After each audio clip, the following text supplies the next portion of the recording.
You're watching TBPN. Today is Wednesday, June 18th, 2025. We are live from the TBPN Ultra Dome, the temple of technology, the fortress of finance, the capital of capital, the home of the golden retriever. We are so back. Delian sums it up well. He says, we thought it was so over, but in fact, we are so back because Chamath Palihapitiya is launching a SPAC. Or he's exploring the idea. And he's having advanced conversations, advanced talks. I think I'm going to vote yes. The Absolutely. reason for that is that 99% of SPAC sponsors quit right before they're about to hit it big. Yes, I agree. And so I agree. I think that this could be the one. Yep. And I think everybody should be open to the idea, right? It's not the vehicle's not the problem. Yep. It's the asset that that becomes a part of it. And yep. so let's keep an open mind. I agree. He could very well be backing Stripe. Right? I've never wanted a poly market on something more. We need a poly market on whether or not this SPAC happens before the end of the year. ASAP. Immediately. Also, I mean, if the SPAC gets out, you know where to go. Public.com. Investing for those who take it seriously. Multi-asset investing. Industry-leading yields. They're trusted by millions. Go check it out. Let's read through some of the news that we want to cover today, give you a little bit of overview of the show. The big news is more development in the story around Time Warner. Look at that lineup. Wow, that is a stacked lineup. It's getting to the point it's actually a little hard for me to read. It's a little hard to read. Yeah, we might have to condense some of this down, figure out a way to kind of roll up. We're working on a lightning round product, something where we can go back to back to back. We did it with the Teal Fellows. Worked out really well. We've been doing it at YC Demo Day. I think we're going to do it more frequently because there's so much news. Have you been following how many funding raising announcements have been going out? Like the timeline is just like 6 companies raising legitimate like seed series A, Series Bs every single day. Yep. Narrative violation. The venture capitalists do not appear to be on vacation. Somehow. They're here. We'll see. These might be deals that got done before the private jets left for Europe, but that's right. They're just getting announced now. But we'll be here covering it, talking to the founders who are raising big dollars from big name VCs, and we have some news about who's joining what team. And there's a lot of movement amongst the tier ones. A lot of action. So there's an update to the David Zaslav story about Time Warner. We'll dig into a little bit of the split of what's going on. This is, of course, HBO Max. They went to HBO. They went to Max. They went to HBO. They went back and forth with the brand. Eventually, now they're splitting up the company entirely. And big news, Warner's chief to receive pay cut after split. This is David Zaslav. And so he will be making less money now as he's only overseeing kind of half of the organization. Kraft Heinz is also removing all artificial dyes on the back of the Maha movement, and a lot of stuff that RFK Jr. has been pushing, right? Bobby Kennedy. I've been surprised at how quickly some of these players have been willing to give up. They're moving on it really sacred fast. Artificial dyes. Yeah. At the same time, with the artificial dye story, I don't know. I still don't have a firm idea of exactly how dangerous they are, exactly the impact. Like it seems like there's a study that shows you've never been afraid of them. I'm still not afraid of them. Just go out and say it. But it seems like right now the narrative is that they might lead to slight increases in ADHD symptoms amongst kids, and so if that's true, that's obviously something we want to avoid. It seems like a lot of the rationale comes down to they don't have. You're taking the side of big food. I'm just saying, like the actual narrative. The science communication, I think, has been lacking on the food dyes. It's been a lot of like, it's scary, but it hasn't been concretized in the sense of like it takes 2 years off your life. It raises your chance of cancer by 5%. Like we're not there yet, and we've been there with other products, and I think that there is more. We need more from the scientific community or from the actual thought leaders in Maha, anywhere else, to really make it clear. Like, what are we getting when we remove this? It seems like something that like we could do without, because apparently food dyes they just make stuff like more enticing, basically. Yeah, and there's plenty there. Well, the more important thing is there's plenty of natural alternatives that are already used in Europe and other places around the world that we can. So it's kind of like a why not conversation, which is fine. But it would be cool if we actually knew to a point exactly how bad it was for you. I would always like to see that if possible. Other news, obviously, the war between Israel and Iran is raging. Now there's a more interesting dynamic emerging in the oil markets. We're going to have a founder on to talk about oil markets soon, but China will pay if Iran's oil is cut off. The country's refineries have become hooked on cheap imports of sanctioned Iranian crude. So there's a very interesting dynamic between Russia, China, and Iran as they all are kind of going to various levels of conflict with neighboring countries, neighboring areas. As they get cut off, they kind of drive each other towards one another. And so it'll be interesting. They would be unlikely bedfellows because of the difference in religion between China and Iran, but certainly likely trade partners if they need to keep the oil flowing, and Iran obviously needs to keep the money flowing as they fund their war efforts. So interesting story there. Andy Jassy from Amazon is also talking about AI potentially cutting the size of their big workforce. Which is interesting. We've heard this from Klarna. We're going to have the CEO of Klarna on the show soon and dig into how much of that is real, where exactly is generative AI agent stuff like actually affecting hiring, where can you actually get leverage. But the thing with leverage is like the game theoretic outcome is usually like, I can do X with 10 employees. Plus AI, you can do X, you can do the same amount of output with 10 employees and AI. And so we both wind up using the maximum amount of employees and AI. It doesn't always play out that there's an advantage to be gained by cutting your workforce. Totally. Especially if we're in kind of this more like Centaur era where we're not fully delegating entirely. And it's more like we want these AI enhanced employees, and we need lots of them. So, but it is interesting. He says about 41% of employers said that they would downsize their workforce due to AI, a World Economic Forum survey found. And so lots of people are talking about this. It's unclear if it's just a signal to the market that, hey, we're going to be more profitable going forward. Yeah, it'd be interesting to think about what type of messaging there was from CEOs in the .com era. Hey, we're going to be able to... All the fax machine employees are going away. Yeah. Eli Lilly is buying a gene editing startup. They're paying $1.3 billion for Verve Therapeutics. It's on the cover of the Business and Finance section today.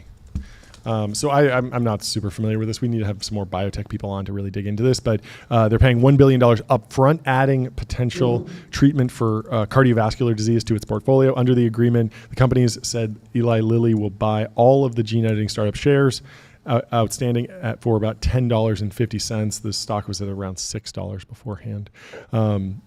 There's another $300 million contingent on the company's lead treatment achieving certain clinical milestones. The treatment is being evaluated in phase 1B clinical trial study and has been granted fast track designation by the Food and Drug Administration. There's a lot of excitement about Marty I have over at the FDA. Some quick notes on .com era CEOs and how they thought about workforce expansion or contraction because of the internet.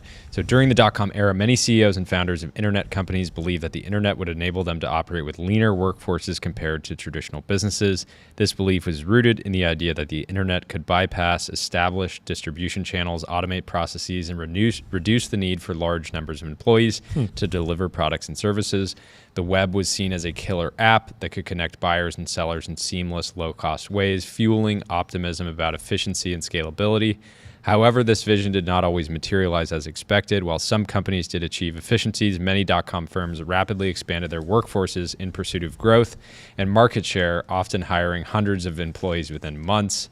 So when the bubble burst, these companies faced quite a lot of pressure with layoffs, and it did lead to a glut in the job market, but it was ultimately driven by that desire to compete and capture market share. So many of these CEOs, they aspired to say, hey, we're going to have these much leaner sort of workforces, but the reality was that it was a lot more complicated than that, and there was some overhiring. So anyways, I think we will see some of that, right? There's this pressure to just compete and just access the best talent and scale headcount in order to win market share, and I'm sure that will lead to layoffs at different points that might be blamed on AI, because right now AI is a great scapegoat. If you want to downsize, you can be like, we're 10 times more efficient than we were last year. And if you want to upsize, you can be like, this stuff's too dangerous, or it's too big of an opportunity, or you want to spend more on CapEx. We have to go after it. Yeah, it is the dominant narrative. It drives everything. It even drives the FDA. Because the FDA, reporting to the Wall Street Journal here, says the FDA chief to fast track some drugs. This is what Eli Lilly is banking on, and tap AI.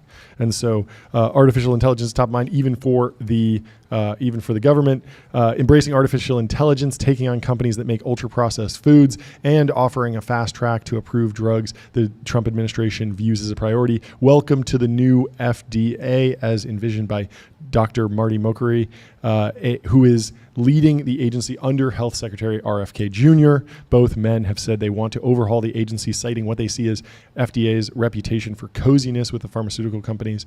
Makary's goal is to deliver more transparency, unleash innovation, eliminate conflicts, and lower drug pricing, said Callie Means, a White House advisor and ally. And former guest of the show. Of course. Let's hear from Callie. Very interesting. The changes. And so I'm not exactly sure how they're planning on implementing AI, but it actually does make a ton of sense because FDA officials said about 6,000 people at the FDA are using AI weekly. AI can modernize the FDA and radically increase efficiency in the review process. I mean, that is huge because you wind up sending in like 100,000 page document citing all this stuff. And a lot of the early FDA trials are just fact checking that you actually filled out the form properly, or fact checking that you even have scientific data. Like, did you do the test at all? And then if you did the test, then we will evaluate the results and put the scientists on it. But there's a lot of folks in the FDA where their job is not actually to understand the efficacy or the results of the trial, but just to understand that the trial happened at all. And that is something that AI could probably jump into pretty quickly. So that's exciting. Other news, the Senate is set to pass a bill regulating stablecoins. This was on the front page of the Wall Street Journal.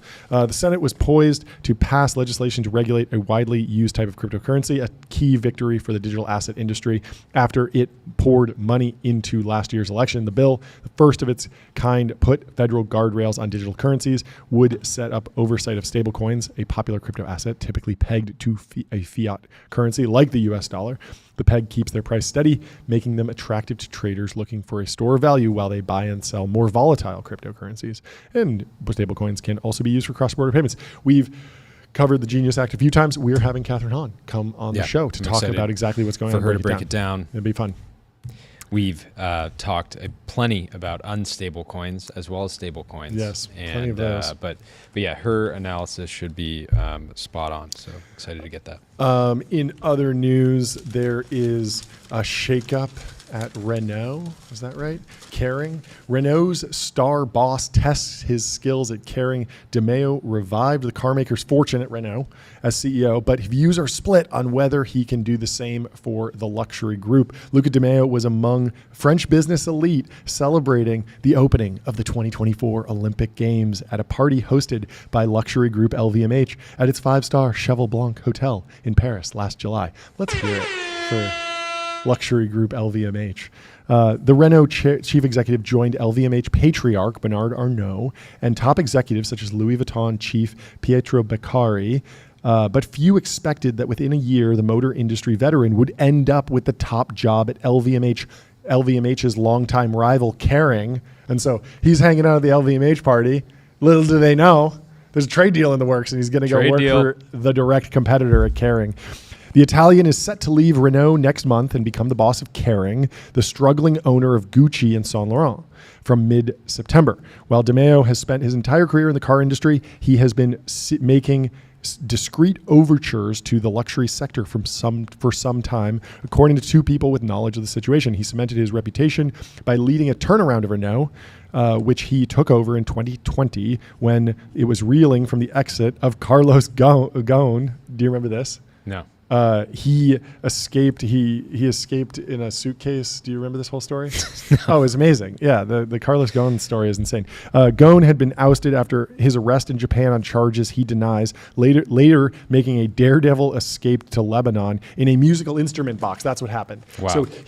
So he in a plane in a private jet. So he chartered a private jet under someone else's name, and then basically was sleeping in a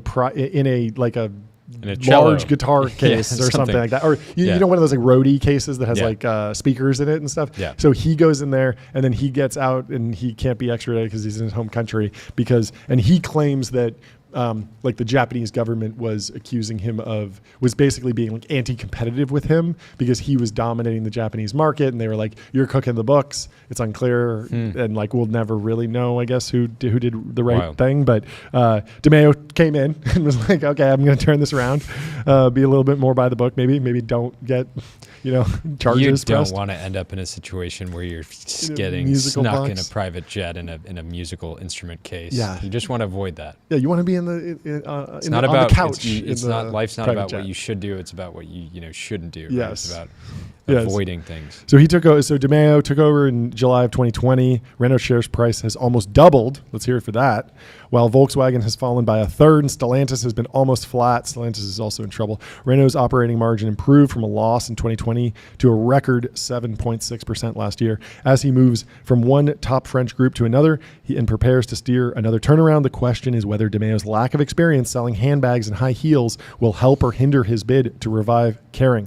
Luxury is a bit different from car makers, said one luxury executive who said DeMeo was a big captain of industry and a real star who could still succeed in his new role. Kering isn't lacking in creativity, but in structure and discipline.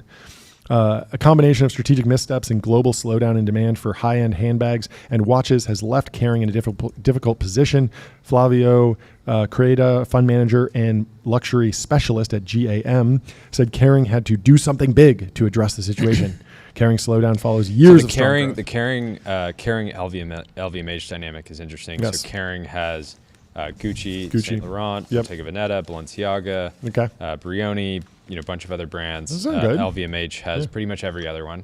Besides Hermes, which is obviously an independent company. I thought they were investing, or they own a stake of Hermes. They have some ownership, and it was always the goal to just kind of buy up and eventually take control, but that didn't happen.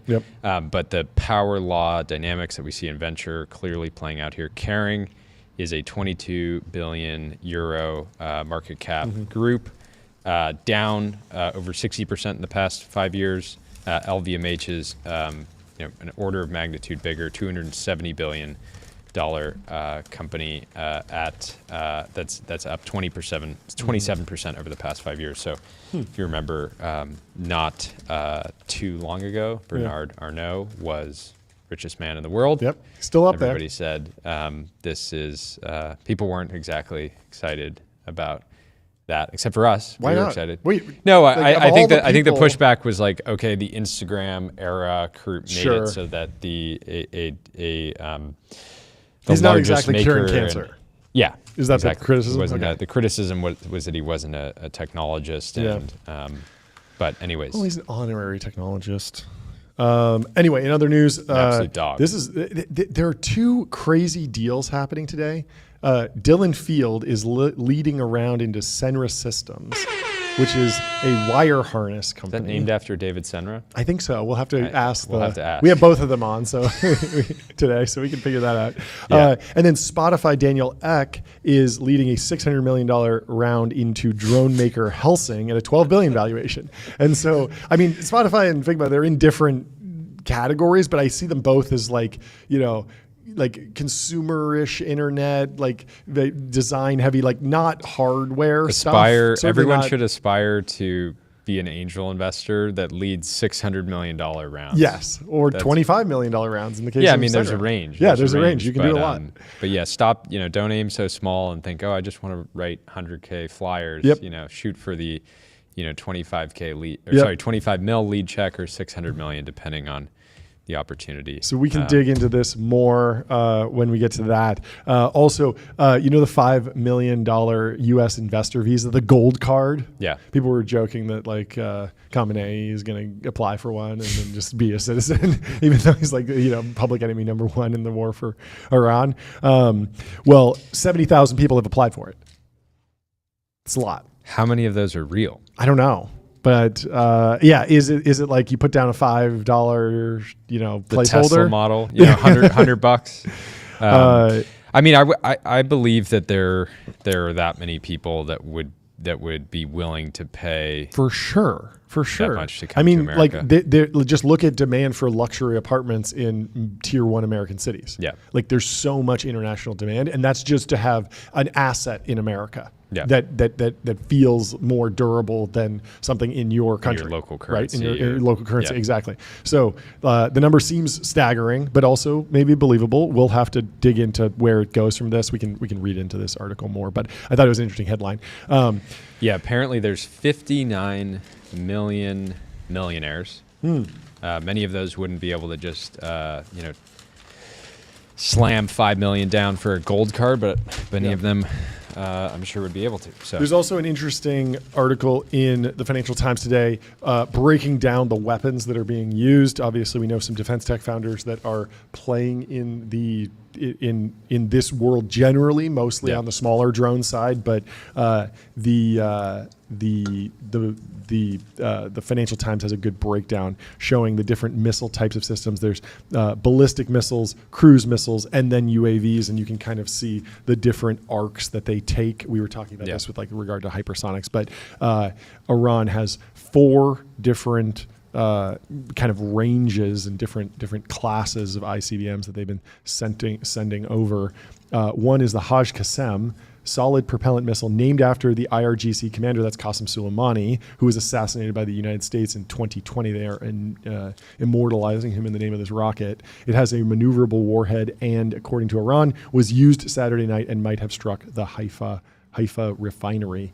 There's the Fatah 1, the Khorram Shah, and the Ahmad. And there's a few different trade-offs between range and payload. And it'll be interesting to talk to some defense tech founders over the next few weeks about what's actually on the ground and then how do you counter this stuff. Yeah, right? Some interesting electronic warfare or propaganda happening right now. Oh, yeah? Apparently the satellite signal for Iran's state-run television channel has been hacked, so every channel is now playing anti-regime messaging. Interesting. Which are calling for freedom and revolution against the regime. So interesting. I think that's like the biggest question to answer is like how popular is the actual how popular is the current regime? Because there's obviously it's very advantageous to someone who's attacking. If I'm attacking your country, I'm going to say Jordy's really unpopular. Everyone who says Jordy's popular is lying. And you never really know. But something like that shows that there is at least enough will. We got to get Shervin on the show. Peshawar? Yeah. Oh, yeah, that'd be great. He's according to X, very excited to be able to go home. Yeah, he wants to go home. And there's a lot of folks that are in that in that camp. The other news, Musk's XAI nears a $9.3 billion fundraising. You highlighted this later on the show yesterday. Investors shrug off White House spat. Makes sense. They're closing $9.3 billion in debt and equity, and the burn rate is over $1 billion a month, right? Yeah. I think that was the stat. Burning a bee. Investors have placed orders on more than $5 billion in a bond and loan offering, giving the company's bankers at Morgan Stanley confidence that they can finalize the financing round. I know the banker on this deal. So Tesla is down 5% in the last month. Is that the number that you would think if the narrative would be it's 75% down. Yeah. Like based on the news and like the drama. I don't think many people could pull this off though. If you're a Series C founder, don't make wild accusations about the president. And expect to take a little bit of a hit. Yeah, you're gonna get roasted. A bigger hit than 5%. Yeah, it's wild. Well, people know naturally aspirated V12 is coming in the next Tesla. Yeah. They're moving on. They're this is out. if they can do that, this is a $10 trillion stock, I think maybe $100 trillion stock, maybe even bigger. If they can Why not really quad? hit the right engine. Why not one quad? Yeah, one quad. Let's do it. Musk company told investors that it also expects to complete a $4.3 billion equity raise alongside the debt package, giving it the firepower to build the data centers it needs to expand. It is competing with OpenAI, Anthropic, Google, and others to develop and commercialize AI tools. Musk's group launched a chatbot, Grok, as an irreverent alternative to ChatGPT and Google's Gemini, claiming that it would seek truth rather than a politically correct narrative. Musk combined XAI with his social media company X in March in a deal that valued the combined entity at $113 billion. Whew, that's up there. TBG's in the deal. There's a couple other folks in the deal. Anyway, let's move on to some timeline. What's going on in the timeline? Let's get into it. I think we should go deeper on what's going on at Warner Brothers, because this is an interesting story that we didn't really get to somewhat in the tech world, because of course they interface with Netflix, former FANG, current FANG, I guess, but FANG's just fallen out of style. FANG is forever. But the news today that's driving the story is Warner's the chief executive, David Zaslav, will take a pay cut after the company splits. And so the news is that Zaslav could receive over $150 million in stock by exercising options if share price targets are met post-split. Gunnar Weidenfels will become the CEO of the cable networks company, receiving a $15 million stock and options grant. And so we'll go into this split. The new pay package goes into effect only if the split happens by the end of 2026. We need a poly market on this to be tracking it. But Zaslav already received options for nearly 21 million shares last week. The underlying stock was valued at more than 200 million at the time. The board gave priority to retaining Zaslav and giving him strong incentives by tying pay to performance. He will head the streaming and studios business after the split, and he's often one of the highest paid CEOs in the S&P 500s. Last year, he received a pay package of $51.9 million, up there with Tim Cook. Pretty big. Feeling criticism amongst shareholders. Yeah, a lot of folks have been kind of saying that his strategy has been misdirected. A lot of focus on the brand, which we'll go into with the HBO stuff, but interesting to see how this dynamic's playing out. At the new company, he would keep his $3 million a year in salary. His target bonus would fall to $6 million with a cap of $12 million from a target of $22 million and a payout of $24 million last year. The contract promises Zaslav a target of $15.5 million in equity awards the first year and $7.5 million annually after that. The amount could rise or fall with performance. He's going to invest, and they kind of go into this is like an incredible amount of detail, but I guess they had to share this with the board, and so it's in the journal now. I'm kind of interested in like how this actually plays out, but anyway, I don't know. We could do a little bit of a backstory on Warner Brothers Discovery to kind of set things up to take us up to speed. I mean, it's a really, really old company. Like literally started by brothers, like Harry, Albert, Sam, Jack Warner, began screening motion pictures in mining towns across Ohio and Pennsylvania in 1903. Wow. You don't see many brothers companies anymore. We've completely lost the user last name as the name of the company. Yeah. Meme, that's completely gone. I do think Chris Amidon is bringing this back. Oh, he's doing it? Amidon Heavy Industries. Oh, there you go. That's I like good. that. Okay. So that's a good start. I do think that could be the next meta, because it allows you to quickly, the .com's available. It attaches some meaning. Yep. As an investor, it's like I want to invest in the company that the founder attaches their name to, right? Yep. I'm putting it all on the line. I'm not just going to like dip on this company, because then what am I going to do? Oh yeah, that company named after me is, failed. Yeah, exactly. It's putting it all online. It's good. I think it could become a meme, just like the browser company of San Francisco of New York, and the compute company of San Francisco, and the American Manufacturing Company of America. Like there's a whole bunch of those, and we're maybe reaching the end of that meta, and a new meta shall emerge. That meta is over. You think so? Do not name yourself the media company of Hollywood. The media company of Hollywood, although you did throw that out at one point as a good name for a C Corp. It'd be disrespectful to the folks who are actually using that name. So in 1923, not far from here in Hollywood, California, they incorporated Warner Brothers Pictures in 1923. So they were grinding for 20 years, just showing motion pictures in mining towns, just showing up to some mining town in Ohio or Pennsylvania and saying, "You guys want to see a movie? You guys like flicks?" Yeah, it's just like not even incorporated really as like a proper company. 1927, they released the Jazz Singer, popularizes the synchronized sound talkies. This was the generative AI, the VO3 moment of the day, when you could hear sound synchronized with the movie.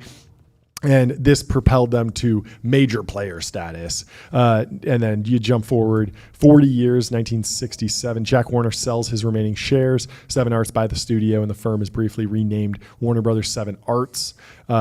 In the next 3 years, parking and services conglomerate Kinley National acquires Warner Brothers. So it just like changed hands a bunch.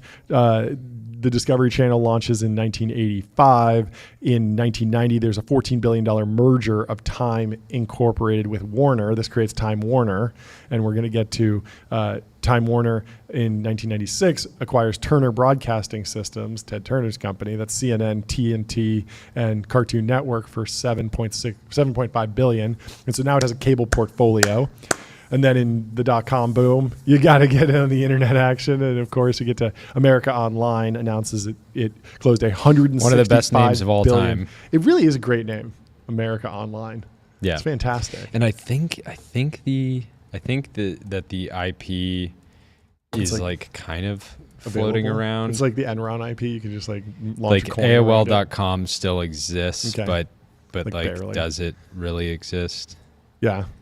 So, I think this was the biggest merger of all time. When I go to AOL.com, I get a ramp ad. Oh, yeah? So that's cool. Well, time is money. Save both. Easy to use corporate cards, bill payments, accounting, and a whole lot more all in one place. Go to ramp.com. The official corporate card of the Golden Retriever. Exactly. So AOL announces a $165 billion merger with Time Warner, forming AOL Time Warner. Later judged one of the least successful mega deals in U.S. history. Over the next 10 years, the early 2000s, AOL is dropped from the corporate name. Time Warner ultimately spins AOL off as a standalone company.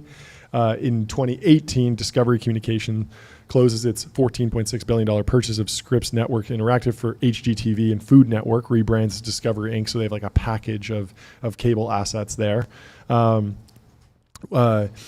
Warner Brothers. So in 2018, AT&T completes its $85 billion takeover of Time Warner and renames its division Warner Media. And so Comcast has Universal and AT&T has Time Warner, and kind of like the pipes of distribution are also owning the networks of distribution, which also own the shows, which own the content, and this is the nature of the TV media era, basically pre-internet. We haven't seen this with the social networks that much. We've seen like a couple big deals from like Spotify, doing like one-offs, but there aren't as many like, okay, the social network bought like a creator organization that's operating on top of it. Yeah. It just doesn't really happen.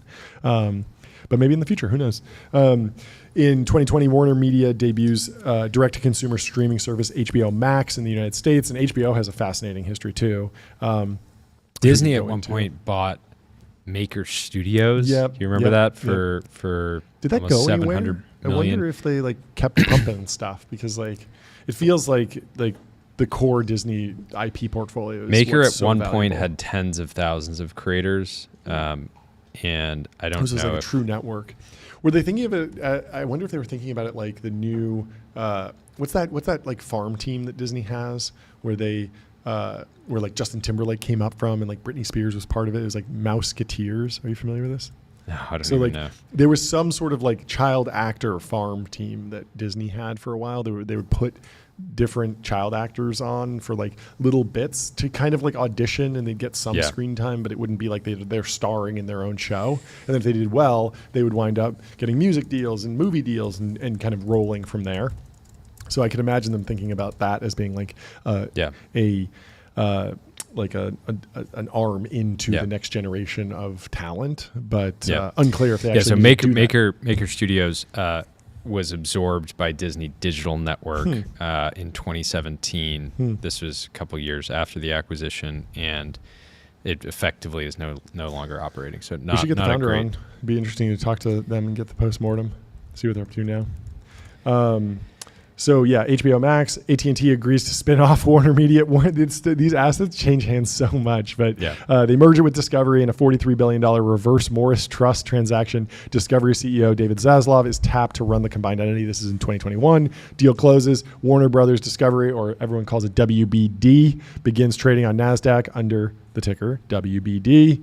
They consolidate HBO Max and Discovery in 2023 into a single streaming platform branded Max.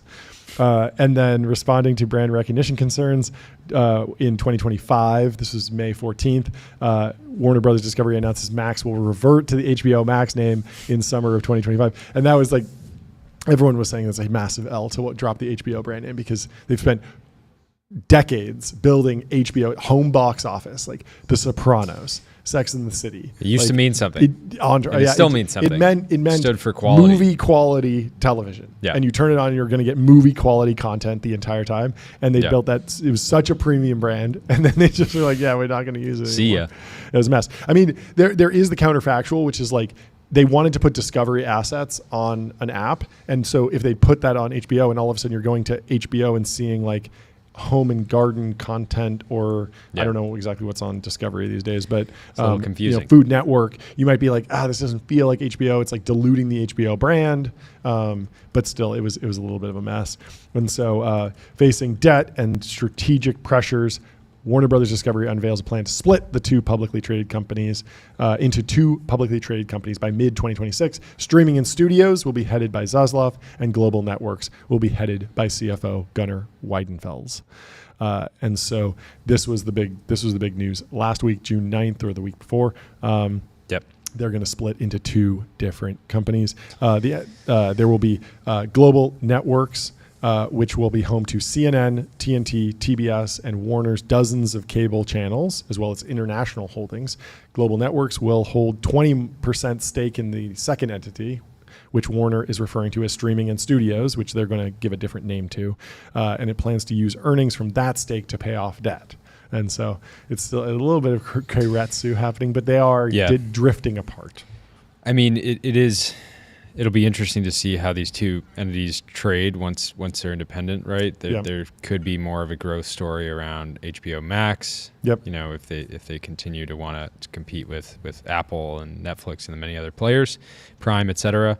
Yep. The cable division will, it's hard to see what the long-term growth story there, but I'm sure they'll continue to find a way to make money. I mean, the weird thing about this is that, like, the Wall Street Journal has this little infographic about what's in global networks and what's in streaming studios. And in global networks, it's Bleacher Report, cable channels, CNN's planned streaming service. That's, I believe, CNN. Oh yeah, they're not calling it. Was that ESPN, where their pro streaming service is just called ESPN? What is CNN going to do? Are they going to do CNN Plus? This is the chart, Jordy. So. Global Networks has Discovery Plus, which I believe is a streaming service. And then Streaming and Studios has HBO. In addition to HBO Max, I believe HBO is just a channel, because they're still selling HBO to cable subscribers as a premium channel. And so even though they are like separating these things out based on whether or not it's streaming or a cable network, it's really more of like a separation around the brands and the IP. And what I'm seeing is that CNN and Discovery are more like news, reality TV, more ephemeral, less durable franchises, less long-lived IP. And over in streaming services, I'm seeing DC. You have Superman, Batman, HBO. There are real assets, Westworld and Sopranos and Game of Thrones, right? Yeah. Like Game of Thrones could become its own whole world, and they do more spinoffs and more movies and stuff. And so it feels more like they divided it along IP lines than really along like technology and distribution lines. But I don't know. Yeah. We'll see. We'll see. We are empowering these iconic brands with the sharper focus and strategic flexibility they need to compete most effectively in today's evolving media landscape, Zaslav said in a statement. Riveting. Zaslav is under increasing pressure to boost the company's sagging stock price, which before Monday had dropped about 59% since the company was created from the merger of AT&T's Warner Media and Discovery Communications. Shares closed down 3% Monday. S&P Global Ratings, friend of the show, downgraded Warner's debt to junk status earlier this month. It's really such a dig that they just have, It's kind of like how if you're in school, it goes like A, B, C, D, and then they skip E and just to F. F. Right? It's like they needed to give you that extra, like, junk you status. did really bad. Yeah. And so, because they could just do like AAA debt, AA debt, A, B, C, D, E, F, G, H, I. They could have it be much more, random or just like linear. Instead, it's like you go from like AAA, sounds amazing, sounds really safe. Like, I'm not going to lose my money in AAA. And then junk sounds like extremely risky to me. Junk. Anyway, they're going into his pay package again. A significant portion of Warner's roughly $34 billion of debt will live on the balance sheet of Global Networks, which currently generates more revenue and has stronger cash flow than streaming studios. So maybe this is more of like a CFO play, figuring out the finances, kind of like the reverse version of what X and XAI did, right? Yeah. Warner said it secured a $17.5 billion bridge loan from JP Morgan to buy back a chunk of its debt. Yeah. If you're, this is the big leagues. You don't go to that VC for, I need $2 million bridge loan to get me to Series A. You go to JP Morgan and ask for 18 bill. Yeah, it is interesting. People love to poke fun over the HBO Max, now back to HBO Max over the last few years. But if you actually look at the full corporate history of these assets, it's always been constantly renaming, changing things around, et cetera. So in many ways, it's just a continuation of decades of rebrands and restructuring and mergers and reverse mergers. So it's lots of fodder for the journal, baby. That's what we're here for. My key issue is getting Rehearsal renewed for another 8 seasons. I'd like to see 10 seasons. It's so good. I don't know how you top flying a commercial aircraft. He has been like changing the direction of that a lot. Here's how it goes full circle. So Nathan Fielder becomes the CEO of HBO Max. Or the CFO. He gets a CPA or CFA. And he actually convinces management and gets sort of a critical mass of shareholders aligned to become just to sort of sell off all the legacy IP and just focus on him. It's really just become a personality led media company that's just centered around Nathan Fielder. And maybe they could go into consulting. You could see other media companies like Netflix coming to Nathan Fielder saying, how do we, we already have subscribers in every household in America. How do we grow? And I imagine he'd have some wild ideas around how to catalyze growth. Yeah, I like that he's been able to basically be incredibly impactful at a global scale, like as a bit. Basically, he's like, wouldn't it be funny if we fixed serious problems with the FAA? And then he goes and kind of makes it funny, but mostly is just actually doing investigative journalism and a documentary about aircraft safety. And yes, there's a layer of comedy over it, but mostly it's just impactful work and insightful analysis. And yes, I would love to see him do that at Warner Brothers Discovery. Come in and as a bit, just make it a high performing growth stock. Give it a growth story. Yeah, I mean, he could potentially double investors. He could potentially double HBO Max's revenue if he used. You remember when he did this gas rebate? Yes. Where it was $1.75 gas, but you had to take the rebate up. A mountain. So he could do something like that with HBO Max, which is you can actually, we'll give you you have to sign up for $50 a month, but once you've been a member for a few months, if you hike up Mount Everest and you actually put this rebate in the box, we'll offer you a free subscription. And so there could be some a lot of different strategies I could see him rolling out. I'd be more interested in his investor relations strategy as CEO. I want to see him as a joke, go to Sun Valley. As a joke, go on Squawk Box regularly. As a joke, tell a really convincing story during earnings that excites retail. Turn it into a meme stock as a joke. Yeah, he could do something like blow out the shorts. He could live stream and day trade with the company balance sheet as a way to kind of just drive retail engagement. Yes. I think you got to put him in the boardroom at this point. Put him in the boardroom. For sure. He deserves a board seat after the rehearsal. We should buy, since apparently after the whole Tesla pay CEO compensation saga, if you own 7 shares of a company, you could sue. So it's possible, we could buy some shares of Warner Brothers and start, HBO Max and start actually lobbying to get Nathan in the boardroom. I've been saying this for our buddies who wind up selling companies to public companies, and we always tell them our advice for anyone who does some sort of like acquire or like sells their company to a bigger company. Like, your job is not to rest and vest. Your job is to become the CEO, put the company back in founder mode.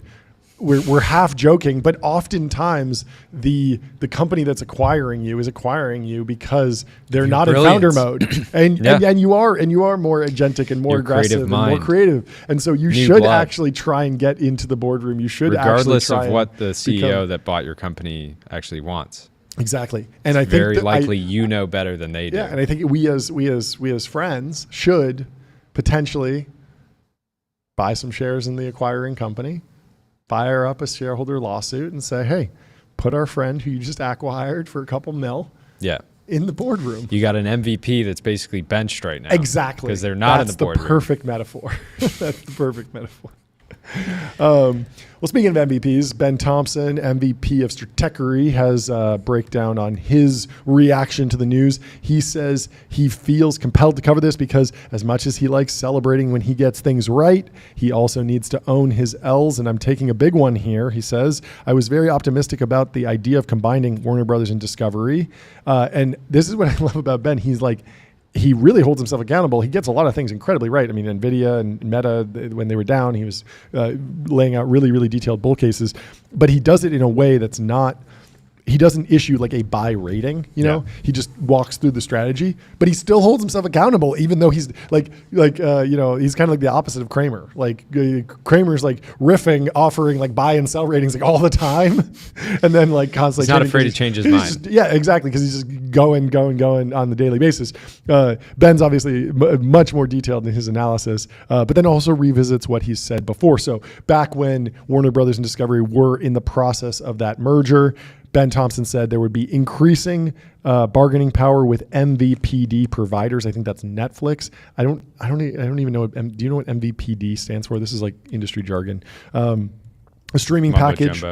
A streaming package that appealed to the entire household with a combination of prestige content and top-notch filler.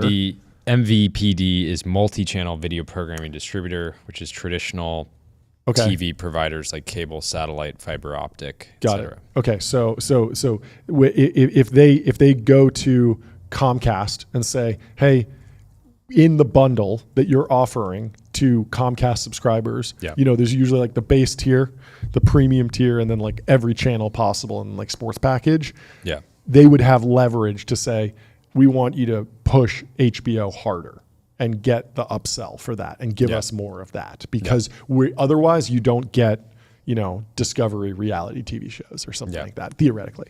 And so, that's what he's saying, is that the streaming package could appeal to the entire household, because you get the prestige content, Game of Thrones on the weekends, but then you also get filler content, which he calls, his affectionate term for Discovery style reality shows. And so I don't actually know what the top Discovery reality shows are, because there's so many different ones. And I know Bravo, I believe, is owned by NBC, and they have a whole bunch of reality shows. I'd love to know what Discovery is working with, but there's clearly stuff on HGTV and other Discovery channels. I imagine they do. Doesn't Discovery do like Shark Week? Isn't that the big one? I imagine that's a Discovery thing. I don't know. They have so many. So they have Deadliest Catch. There we go. Mythbusters. That's Alaskan classic. Bush People. I haven't heard about that one. Dirty Jobs. Mike Rowe. Okay. Yeah. So that kind of content is something that you'd be putting on the background, like a laundry Naked and TV. Afraid. Never heard of that. Not interested. That's where no. It's not as bad as it sounds. It's contestants are dropped into remote wilderness locations with no clothes, food, and water, and must survive for 21 days. This would be great if we could get venture capitalists to do it. Yep. I think they could. It's a high risk. Move for them to say, I'm going to take my August instead of going to Europe. Yep. I'm going to be dropped into the Alaskan wilderness and forced to survive for 21 days on camera. But they'd have some grit coming out of that. They'd have some grit and some credibility to be able to say, I've pushed through. I've faced. I'm in darkness. the trenches. I'm in the trenches with you. You might be in a literal trench. Yeah. Muddy and naked and afraid. Yeah. Anyway, Ben Thompson also laid out reason for optimism, a better advertising offering that extended across linear TV and streaming. But he says his biggest mistake in his analysis, which was not properly accounting for the debt which the new Warner Brothers Discovery was taking on, a mistake that was greatly amplified by the significant rise in interest rates that occurred over the past few years. Interesting. Although Warner Brothers Discovery's debt is still fairly cheap and is going down, S&P Global downgraded them to junk, thanks in large part to declining linear TV revenues. Interesting. It's important to acknowledge, however, that my reasons for optimism were overstated as well. First, there were serious questions about WBD's MVPD leverage going forward, particularly now that TNT has lost the NBA. Second, there's no evidence that Max's breadth does anything to mitigate churn, which remains among the highest of any of the streaming services. Is that just because it's so expensive and it's like either there's a take over the world moment with Game of Thrones and like you got to be subscribed, or else it's like, nah, I can skip it? I feel like HBO is something that like once a year I'm open. They don't have for it a in few them days. to slop it up. Yeah, I'm not like going Netflix to it is constantly. down to slop. They're down to just throw although mud at the wall. I never watch Netflix. I don't even have it installed because like I just don't. There's Really? very little stuff on there. You can't get to Netflix on your TV? No. Wow. I can't get to it on my phone either. You're the last one. Hey, Netflix. I got a guy for you. Come find. To be clear, I pay. They're going to be banging on the door. Okay, good. I pay for it. Good. Okay. And I'm probably on like the most premium tier. But very un-American to not support, a great American tech company. So like unlike Netflix. you, I do enjoy the current thing when it comes to cinema and television. Yeah. But it needs to be take over the world. Everyone is talking about it, and then I watch it. So White Lotus, the last thing I watched on Netflix was Squid Game, season 1. Really? Yeah, because it was like so important to see it, and it was good. I liked it. But like, what was the biggest show on Netflix this year so far? Like, it's all just background TV to me. I feel like. I mean, I guess F1, Drive to Survive is pretty good, but I just haven't had a chance to. Yeah, but even Drive to Survive, I would be fascinated to understand their viewership in these later seasons versus some of the initial ones. Yeah. You know what they should do? They should have Design to Survive. Kind of some Figma SpawnCon on Netflix, all about designers fighting for their lives. Mobile app, in enterprise, SaaS. Exactly. Go to Figma.com. Think bigger, build faster. Figma helps design and development teams build great products together. Dylan, consider it. Absolute dog. Design to Survive. Design to Survive. If we don't increase the conversion rate on this button by 5%, we get thrown into this pit of sharks. Yeah. I mean, it would be this pit of snakes. But that's actually not the stake with Drives to Survive. Like the stakes are just like all like interpersonal drama and like trade deals. Trade It would be like, oh, who's poaching who? Yeah. Oh, this person. Coinbase reached out to one of. Oh yeah, we know. We know the story. The U.S. Army's designers. Yes. And they're pulling them in. Meta's trying to pull designers in. It's a hot market. Meta just offered $200 million. No. Too much. The number's 100, and that's not confirmed, by the way. It's not confirmed. Speculation. Yeah, and then of course they dropped the HBO name, and they went back and forth on that. There was a funny thing. Compare that to Netflix. Certainly the streaming service is investing tons of money in having differentiated content, but the long-term goal, and by extension, the ultimate value proposition for consumers is offering something for everyone all of the time. To be TV, in other words, but freed from the constraints of geography and time. One subscribes to Netflix not to get a particular show, but simply because that is what one does. Just as one once subscribed to cable. Can you see the difference? Just think of the tagline. It's not TV, it's HBO. That's not simply a slogan. At least it wasn't, but it will be if AT&T sees the brand's ultimate value as a consumer front end for a de facto Netflix competitor, that is to say TV. More broadly, if my interpretation of these comments is correct and AT&T plans to build a streaming service to rival Netflix, well, first, good luck. And second, that is quite a bit higher level of ambition for the Time Warner acquisition than I anticipated, was what he said. Okay, maybe I can take the W on this analysis, he says. It holds up pretty well. In the end, the mistake was not so much about combining Warner Brothers and Discovery as it was trying to take on Netflix in the first place. My instincts were right about that. I just wish I'd stayed anchored on that point all the way through. And if you look at the, I saw somebody being like, oh, whatever happened to FANG? I think we covered this in the show. And it was like, why was Netflix ever in FANG? And it was kind of a good question because like Netflix doesn't have the same just intense power of the hyperscalers and the other $1 trillion tech companies. But you look at the stock chart and yeah, it went way down for a little bit, but it's back up and it's been on absolute tear. And for a long time, it was the best performing stock in the stock market. And I think it's up like millions of % or something like that. Like the numbers are insane. It's trading at a 57x. Earnings? Yeah. Price to earnings? Okay. Yeah. What's the market cap? 520 billion. Not bad. $500 billion.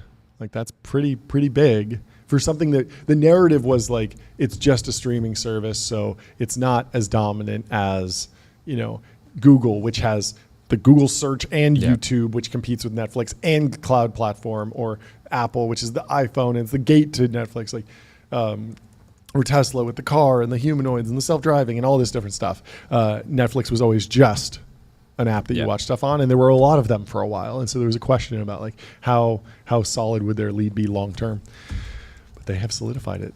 Anyway, hopefully they're on Vanta. Automate compliance, manage risk, prove trust continuously. Vanta's trust management platform takes the work out of your security and compliance process and replaces it with continuous automation, whether you're pursuing your first framework or managing a complex program.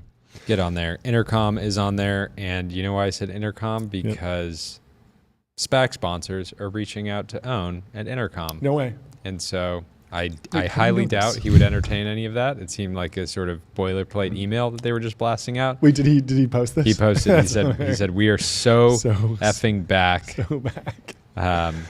And he posted a screenshot. And anyways, I'm sure part of being ready to get SPAC'd at any time, you got to get on Vanta. Got to get your do it. Compliance dialed. And so Buco Capital bloke, this was actually 2 years ago, back in 2023. He talks about Warner Brothers Discovery and talks to license HBO original series to Netflix. Zaslav strikes again. Corporate financial decisions won out. Selling the future for money today. The HBO streaming's walled garden is coming down, it seems. Yeah, you can already watch HBO on Hulu somehow. You can like pay through Hulu. And so that's been a thing Hulu's for a while. Weird place. It's a weird place. Hulu's an odd story because it was like this crazy joint venture between all the different platforms, and then eventually Disney acquired most of it. But like it had like all sorts of content. Never been big into that whole world. No, you're not a Hulu guy. In a hugely surprising move, Deadline understands that Warner Brothers Discovery is shopping some of its HBO library titles to rival Netflix. And this was kind of the Ben Thompson takeaway, which was that when you have a fixed priced asset, it is often better to auction that off to the highest bidder and not need to sell it to yourself in the form of your own streaming service.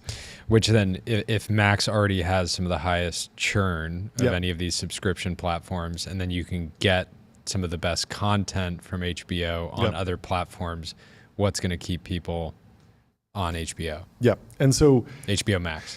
So it's a good question, but the cash flow should flow directly to them, and it should be most efficient because whatever service can monetize it the best could potentially just pay them upfront for that. And again, yes, Netflix has a lot of original productions, Netflix originals and whatnot, but a lot of that is just stuff that they purchased, right, or purchased exclusive rights to. They're not necessarily producing everything there.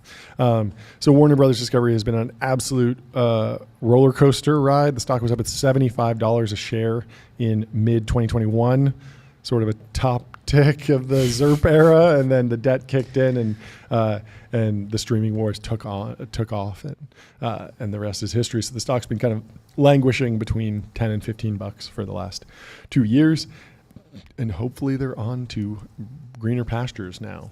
Yes. But whatever they're planning, if you're planning to manage a debt schedule, you're planning to manage a complex demerger, you got to get on a Linear. It's a purpose-built tool for planning and building products. Meet the system. Building products, not reverse mergers, but I am determined to use Linear for everything. Yeah. Linear should eat everything. Everything. It should be the one-stop shop for any planning. It's very adaptable. You can do a lot with it. It's a system for modern software development. You can streamline issues, projects, and product roadmaps. And they got linear for agents. Of course, they could use it for the development of their streaming platform. They have software engineering to do, and linear is the perfect tool for them. Hopefully your various agents are smart enough to ask, hey, I'd really appreciate, I don't ask for much, but I'd like to be orchestrated on linear if you could just get me on there. I just don't know why you're holding back Zaslav from getting a linear installation going to run his office day to day. Well, if they want to compete with Netflix and other, the primes of the world, the hyperscalers, on streaming and real technology, they should absolutely get on linear. Anyway, there is this fascinating kind of like, it's a Nathan Fielder style stunt almost. So Pierre Richelson, who's from Cal.com, is fake suing a former employee. Have you seen this whole thing? Have you dug into this, Jordy? This is a wild thing. I'm trying to figure it out. So it seemed really real, but then he posted this joke Google Doc that made it clear that it was a joke. He says, today we are suing Nizi Abi Email in the court of California for secretly building an actually pretty good email client while getting paid by Cal.com. Read the full case below and you can kind of dig into it. But it does seem weird because when you dig into it, it's like Amrit, who's the founder, says, happy to announce I will be joining Email as a full-time engineer. Came across this app some months ago, literally saw it grow up from day zero.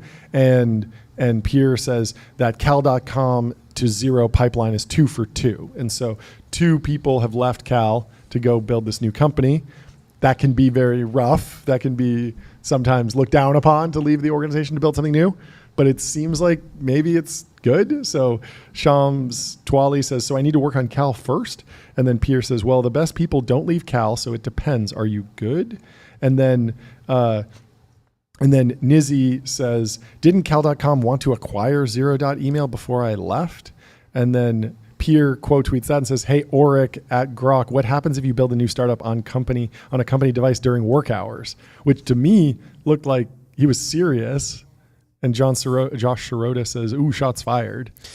But then they're just joshing around. It seems like they're just messing around, the right? lawyer that submitted the complaint is named Chad Esquire. Love it. And the amount that they asked for is like $420,000 and 69 cents, something like that. But it's this weird, it's this weird like fake stunt to draw attention. It's working. It got my attention. It was confusing.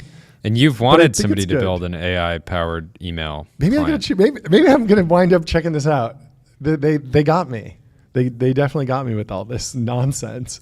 But it really is like the new era of like, content marketing and like going viral. You gotta be crazy. Like a fake lawsuit is what is the stakes now to break through. You can't just say, hey, this new company's going through. But it seems like they went through YC and they work together and they're probably friends. And that does happen all the time. And that's always like the good ending when someone spins out. They say, hey, I was here for a while. I had a good experience, but I want to go build my own thing. And they get the blessing of the CEO. And usually the founder's like, well, angel invest or something like that. So hopefully it really is that narrative. It's a little unclear, but I think that's part of the joke that's going on here. Anyway, whatever they wind up doing, they got to get on numeral, sales tax and autopilot, spend less than 5 minutes per month on sales tax compliance. Go to numeralhq.com. Sales tax, AGI. I love it. Sam Altman's been on a podcast tour. He's firing shots at Elon Musk. He says, I didn't think Elon was going to abuse his power in the government to unfairly complete. I regret to say I was wrong about that. I genuinely thought he wasn't going to. I think it's really unfortunate for the country that he would do these things. I wish Elon would be less zero-sum or negative-sum. So the battle between the AGI Giga Chads is raging still. Although it feels like maybe that this is coming to a close. They now just have to duke it out in the app layer, win in the store. I think if you remember, and Elon's it out of felt the like the big right? winner of the blow up between Elon and Trump was Sam and people that had bought a Tesla before Elon went crazy. Right? So there were 2 winners coming out of that. So hopefully, but again, I'm sure there'll be more updates coming down the pipeline around the active lawsuit between both parties. Well, either way, they got to get on ADIO. Customer relationship magic. ADIO is the AI native CRM that builds, scales, and grows your company to the next level. Newcomer is on Substack. He's an investor in Substack. He's also leaking information about Substack on Substack. It's the Pimp My Ride of Substack scoops. He's the exhibit, right? Yep. So he's generated $400,000 a year from newcomer paid subscriptions. He's paid Substack $50,000. He sells his own sponsorships, and Substack doesn't get a cut of that revenue. He also invested $5,000 in Substack's crowdfunding round in 2023 as a show of support. And he's a fair weather friend, constantly agonizing about the huge chunk of subscription revenue that we fork over to Substack. Two friendly tech newsletters, Platformer and Garbage Day, decamped from Substack over a year ago to Ghost and Beehive, respectively. Executives from rival newsletter platforms like Beehive and Kit regularly try to get us to consider jumping ship. Substack's app-oriented strategy has at times annoyed me, as it sometimes asks newsletters to do that. Ultimately, he stayed. What's interesting is that now he got the scoop that Substack might be out raising new funding on the back of a bunch of growth. Scoop. And so it's just a funny dynamic that is it's just unique to the new era of like these independent journalists. Like Newcomer really is a scoop The machine. thing I have to He's call very much a out, journalist. and Eric should come on the show and talk about this dynamic, but he's netting $400,000 a year and paying Substack $50,000. Yep. Fraction of that. They take like 10%, I guess, or I guess it's a little bit more, 12%. And this is the backbone of his business, which you would imagine being on Substack, I would guess, helps him generate an incremental $50,000 a year of revenue and would probably pay for itself. Yeah. Certainly. I mean, there's two ways to look at that cost. One is, so if you went to a more DIY platform like Ghost that has a lot of the features, but you still have to customize it yourself, and you're not getting the Substack team of engineers constantly releasing new products, well, then you're probably going to wind up paying someone maybe more than $50K a year to enhance your Ghost installation or like optimize it and get the most out of it. So there's like the cost side of that. You can probably do more and more now with AI and get more leverage out of someone around 50K, probably not right there, but maybe 100K starts to get interesting. If he winds up paying Substack, $2 million in a few years, maybe it makes more sense. But this is kind of one of the interesting, problems that Substack has to play ball with, but they can probably negotiate at a certain point because there is some element of like, hey, you've gotten really big, we'd love to keep you. Why don't we give you a little bit discount on our take rate so that you don't move off? Knows? That and then could there's start also a crazy snowballing of effect, though, where all the top, creators, which talk amongst themselves, I'm sure. Yep, totally. But ultimately, he says that he does get he gets a large number of free signups through recommendations, though that seems good. Those readers convert to paid subscribers at low rates. So, anyways, interesting. It'll be interesting to see where Substack's new round gets priced. Yeah. I wouldn't be surprised if it was fairly close to their peak valuation, but that would actually be great to see them kind of growing into that. Whatever their 2021 valuation was. I think it was like $750 million. 750? It's up there. They raised a Series B in April 28th of 2021 at $650 million. So pre or post? Probably post. Post. Okay. So they sold 10%. Oh, not bad. Yeah. Yeah, I mean, the business seems to be like very much sustainable at this point. It seems like it's accidentally profitable. Remember that reporting in the information. And talking to Chris, it seems like things are going really well. I guess there is this question of like, how can you quantify the impact of Substack's features on growth? Yeah, because the question is like they're driving free signups for newcomer. But is it actually driving an incremental $50K in profit for him? Yeah, who knows? I mean, he's selling ads against the newsletter. Yeah, which he's able to. He's monetizing those free subscribers. So who knows? Anyway, who knows? Promoted post from Public. We haven't done one of these in a while. We're hosting a private screening of one of the summer's most anticipated films, starring Brad Pitt and set at 200 miles per hour. If you're a New York-based public member, you can access the exclusive experience and be there on opening night, June 25th. Reply Aston for your chance to win tickets. So if you are in New York and you're on public, reply Aston to this post and head over to the movie screening. It'd be great. Hit him up. Over in defense tech world, Anduril has partnered with Rheinmetall, the German defense tech company, Prime, really, to manufacture Barracuda and Fury over there. That's very exciting. And then we also touched on Spotify founder Daniel Ek leading guess when Rheinmetall was founded. The way you're saying that makes me think it's like 1650.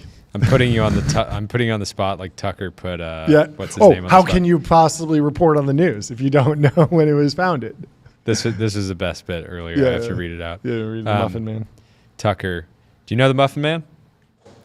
Ted goes, the Muffin Man? The Muffin Man? The Muffin Man. No, I don't know him personally.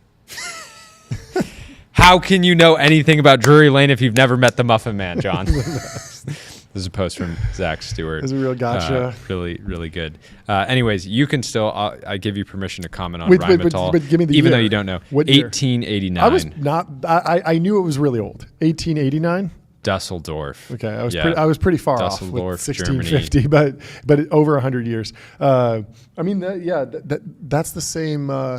It's General Atomic is part of like this roll up. And it came out of like I think General Dynamics at some point, and the company that the founder of the company that competes with Fury for that autonomous program that they're competing for right now, was like the designer of a submarine in the Civil War or something like that. Like I'm pretty sure that he died more than 100 years before Palmer Luckey was born.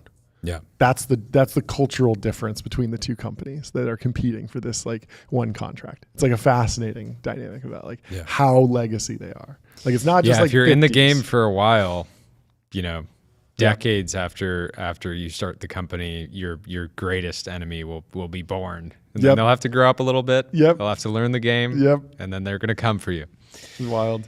So Spotify founder Daniel Ek is leading a $600 million funding round into the German defense tech startup Helsing. This is kind of more of an Anduril equivalent over in Europe, valuing that 4-year-old company at $12 billion. The business makes battlefield AI, drones, submarines, and robo-fighter pilots. It's now one of Europe's most valuable startups. And they're using some renders here, John. Renders? Look at this image. They're render maxing. Happens. Sure? It is a cool render. Yeah, look at the water there. It's definitely a render. Who knows? It's hard to tell these days. We're beyond the uncanny valley. And so Helsing is expanding from its origins in artificial intelligence to produce its own drones, aircraft, and submarines as part of a bigger push for locally made and owned defense products for European countries and really companies all over the world. Crazy. It was founded in 2021 by Torsten Ryle, a video game entrepreneur, Gunbert Scherf, a former German Defense Ministry official, and Nicholas Kohler, an AI researcher. And they have partnerships with Saab already, as well as Mistral. And tons of American venture capitalists in the deal. You got Lightspeed, Excel, and General Catalyst. Connor's cooking. They've raised over $1.37 billion. The Daniel Ek said, the world is being tested in more ways than ever before. That has sped up the timeline for Helsing's financing, Ek said, pointing in particular to the conflict between Russia and Ukraine, where drones and other AI-powered systems have been deployed at scale for the first time. There's an enormous realization that it is now really AI, mass, and autonomy that is driving the new battlefield. And so, exciting deal. If they want to get more attention, want to do some hiring, they should get on AdQuick. Out-of-home advertising made easy and measurable. Say goodbye to the headaches of out-of-home advertising. Only AdQuick combines technology, out-of-home expertise, and data to enable efficient, seamless ad buying across the globe. They make it just about as easy as launching a campaign on Meta or any other ad platform. I love it. Get over there, check it out, adquick.com. We have David Senra coming in the studio in just a minute. In the meantime, if you're looking to go deeper in AI, there's AI Startup School has been going on for the last 2 days up at Y Combinator, and Andre Karpathy gave a banger talk, and Swix, friend of the show, grabbed pictures of every slide from his talk and reconstituted it into a full like slide deck, so you can go and read the full talk if you want. And so go check that out on Leighton.space if you're interested. And we have David Senra in the studio. How you doing, David? Brother, welcome to the show. Now I can hear you. What's going on? What's going on? I can hear you. It's great to see you. Not much. How are you guys? Great to see you again. Long time no talk. Long time no talk. Did we talk yesterday or the day before? Yeah. Yesterday. Something like that. It's too long. I need every few hours. Yeah. Yeah. Honestly, between the show and then the hour that we typically talk with you afterward, at some point we should just start, streaming it live. Get up to 5 hours a day. This scratches the itch a little bit. Yeah. You guys haven't announced our month-long extreme podcasting summit in Malibu yet. I was going to wonder if you wanted to talk about that. I'm super down to talk about it. I'm excited. I've been inviting other podcasters. Like, you need to fly out. It's going to be summer of podcasting. Entire month. Rob. No, you have to have a podcast to go. The summer of extreme podcasting in Malibu, California. It's really just Austin and I Malibu want to create the center No, for I extreme think podcasting. we're going to tip it in Malibu, though. Oh, yeah? With the people that are coming. Yeah, for sure. The weather in It's a lot better. Malibu. Come on, no one's like, hey, come visit Austin in the summer. Yeah, we need a Austin, fresh start. We need a fresh start Yeah. too. There's something about the mothership where, like, I think Austin works because you need to have like all the cross pollination from Kill Tony and random people coming in. Malibu's for monk mode podcasting. Yeah, but it's if you're a comedian and you're friends with Joe Rogan, obviously move to Austin. That's going to be really good for your career. Yeah, but that doesn't apply to us. So yeah, there's been a good crew amassing out there. Break it down for us. What's top of mind for you? Before I have something. So James from Profound announced their round today. Oh, cool. He's coming on the show later today. Great. David and I are both investors in Profound. They announced a $20 million Series A led by Kleiner with participation from Nvidia, Saga, South Park Commons, and SV Angel, and of course Guillermo. It's hilarious the lineup of investor, and it's like Jordy and David. yeah. It's Guillermo from Vercel, Jordy and David, and Jordan Singer, friend of mine, snuck in there as well. So stacked. They're building an answer engine, helping teams, optimize. But we'll get into that later. But maybe. Well, no, let me actually. There's a perfect Ramp crossover. I don't know if you guys have heard of this little company called Ramp. Heard of them, but. So I was actually in New York with James yesterday, and the last few times I go there every few weeks, and the last few times I've been there, I've made sure to spend time with him, James from Profound.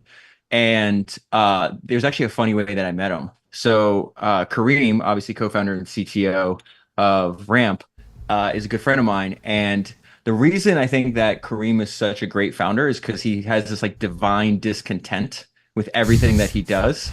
So nothing's ever good enough. The product's not good enough. The go-to-market's not good enough. The sales isn't good enough. Everything can be improved.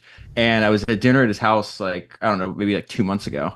And this was going on and on about all the things that need to be improved and things that he thought he hated or whatever. And I was like, all right, enough of this. Tell me what you actually like. Who are the founders or the products that you think are great? And one of them was Profound and James. And so I went up looking James up on Twitter, and I found that he followed me. And so I actually followed him back, and then we went up DMing. And I was like, hey, are you in New York? He's like, yeah. I was like, I'll be there tomorrow. He's like, come by the office. And so, I just thought it was hilarious that, Kareem, his bar for excellence is excessively high for people and products. And James and Profound have exceeded that. So that's actually how I met James, and why I was invited to invest in that round. Awesome. Love it. Should we move on to Jimmy? Let's talk Jimmy. Break it down for us. How did you originally land on Jimmy Iovine as someone to profile? That's a question I had for you guys, because you guys both grew up or lived in LA for a long time. So my interpretation of Jimmy Iovine is every single person in the music business knows who he is, but the average person doesn't. Were you guys familiar with him at all?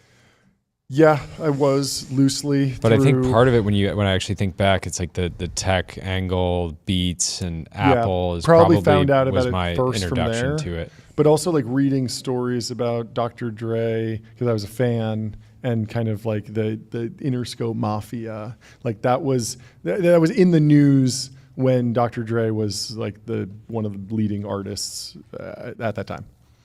So Jimmy Iovine is easily the like top 3 people that I want to meet. And when people ask me like out of all the living entrepreneurs who you want to meet, that usually when I say that, that's surprising. Many people don't know him. I've been fortunate enough to have dinner with 2 people.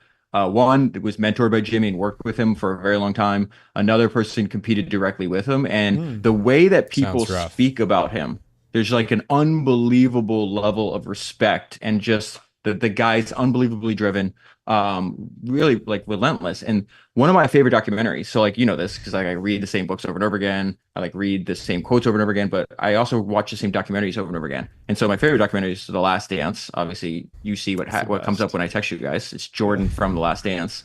But the second one would be The Defiant Ones, which I probably watch at least 10 times. And everybody's like, oh, what's the documentary about? And if you go and like look it up, it'll say, oh, it's about the long-term friendship and partnership between Jimmy Iovine and Dr. Dre that goes back, 3 decades.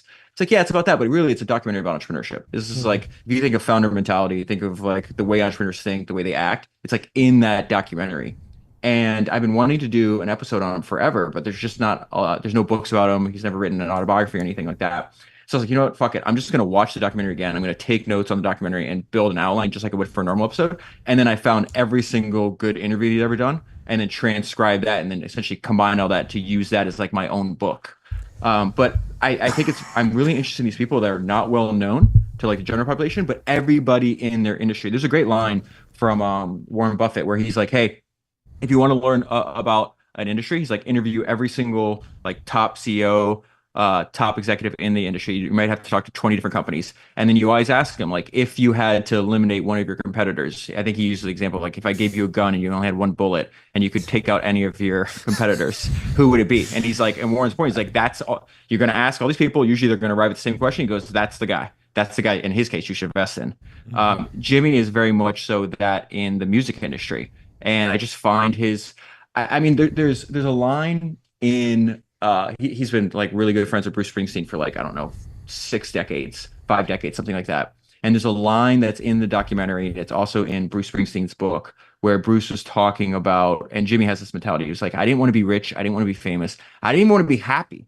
I wanted to be great. And I think that's what really attracts me to Jimmy Iovine in particular, and people like him, is just this relentless drive where he started out with nothing. He started sweeping the floor in a recording studio to working with John Lennon, Bruce Springsteen, Tom Petty, Dr. Dre, Eminem, founding one of the most successful record companies of all time, then saying, hey, I got bored of that. What am I going to do next? I'm going to start Beats, growing that, starting his streaming service, and then selling that to Apple for billions of dollars. Like, he's just an incredible person.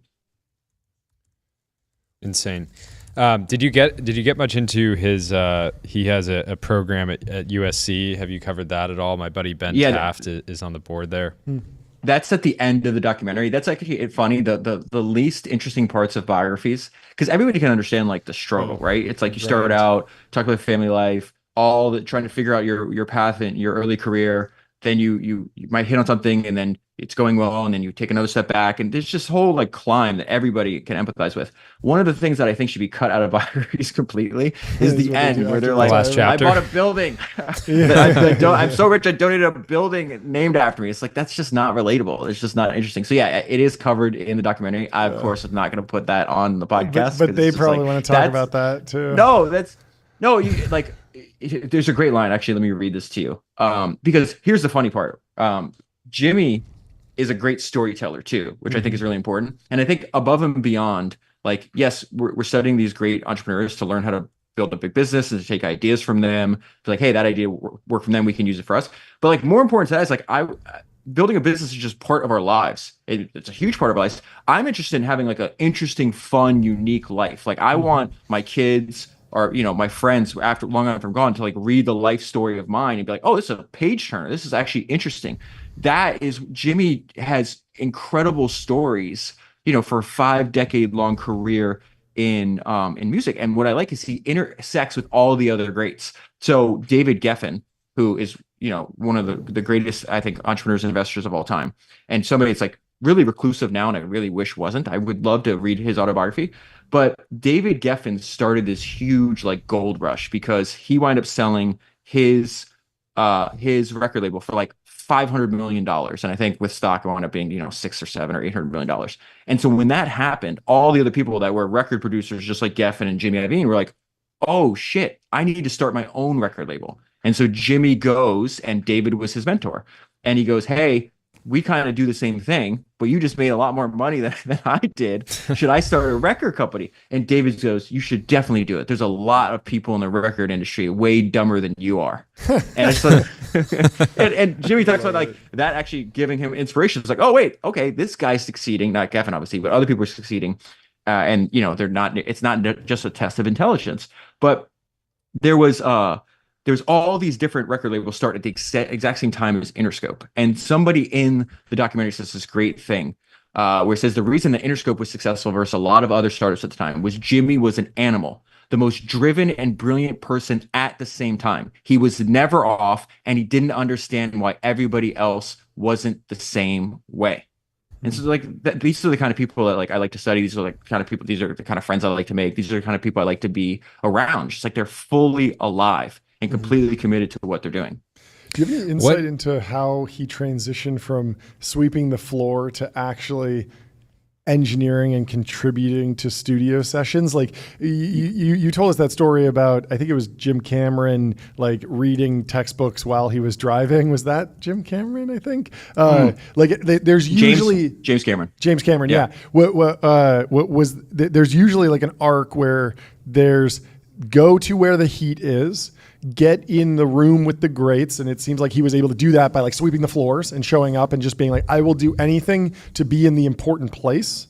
But then there's also this second step of like learn to contribute beyond just floor sweeping. You just fucking nailed it. This is exactly what happened. So his first two jobs in working in a record studio, he got fired. Okay. The third one, he gets set up. Why? This is amazing. So, I'm very pro getting fired. So yeah, well, because he's a college dropout. So I'll just like give you like the 15-minute version. Interrupt me whenever you want of the hour-long episode. Hit it. And because it's like, and especially because we're all fathers, I think this is like really important. Like one of the most important relationships is between father and son. And like, if you really think about all the work that I'm doing, I'm gonna hit the 400th biography read in like 3 weeks or 4 weeks from now. It's just like all daddy issues all the way down, like just stacked on top of each other. You either want to be like your dad or you fucking hate him, and like you're trying to like 400. Yeah. We got it ready for please. Oh, come on. And it's going to be about the vacuum cleaner guy who I'm obsessed with. That's amazing. Somebody just so pulled up this guy. Most people would be like, oh, for 400, you're going to do like Steve Jobs or like Elon Musk. You're like somebody really, really powerful. More vacuums. Like, no, let's give it up for vacuums. Vacuums. That's why he's the GOAT. You tell me another guy that has been running his company for 40 years, owns 100% of it. Highly likely. You're talking about Dyson, right? I have a friend of mine. A guy I know actually tried to I'm going to take a tangent real quick because it's a funny story. Please.